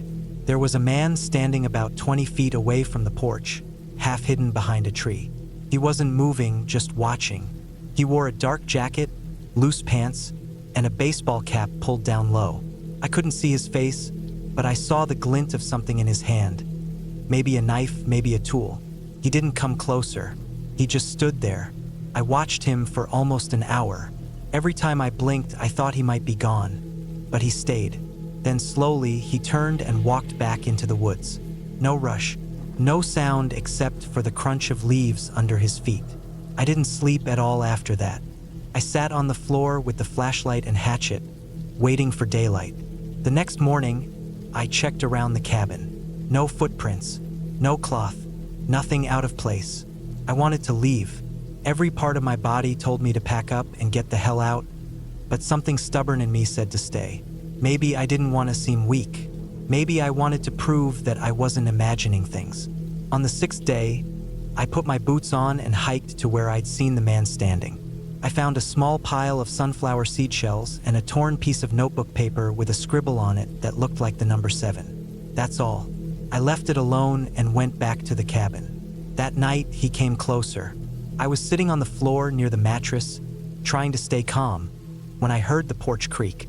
I held my breath, then another creak. He was right outside the door. I didn't move. I didn't even breathe. I heard a light tap on the wood, like he was knocking but not with his knuckles. Then silence. For the next 3 hours, I didn't hear a thing. When the sun rose, I opened the door. There were long scratches in the wood, not deep, but fresh. And there was another strip of cloth hanging from the porch railing. This one was cleaner. No blood, just gray, maybe torn from an old shirt. I lost it then. I packed everything I could, threw it into the truck, and started the engine. I didn't stop driving until I saw power lines and the first gas station in miles.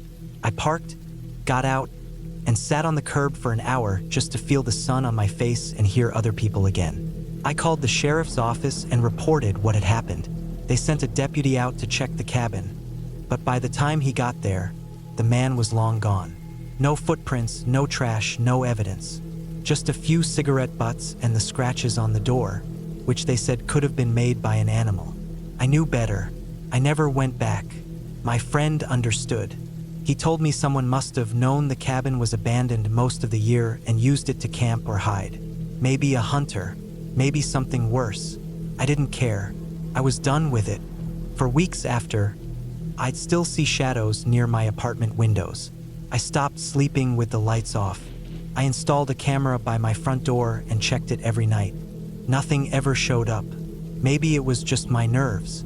Maybe not. But I'll never forget the way that man stood there, still, patient, and watching. He wasn't in a hurry. He knew I was alone, and he knew I wouldn't stay there forever. That's the part that scares me the most. He didn't want to kill me. He just wanted me gone. And he won.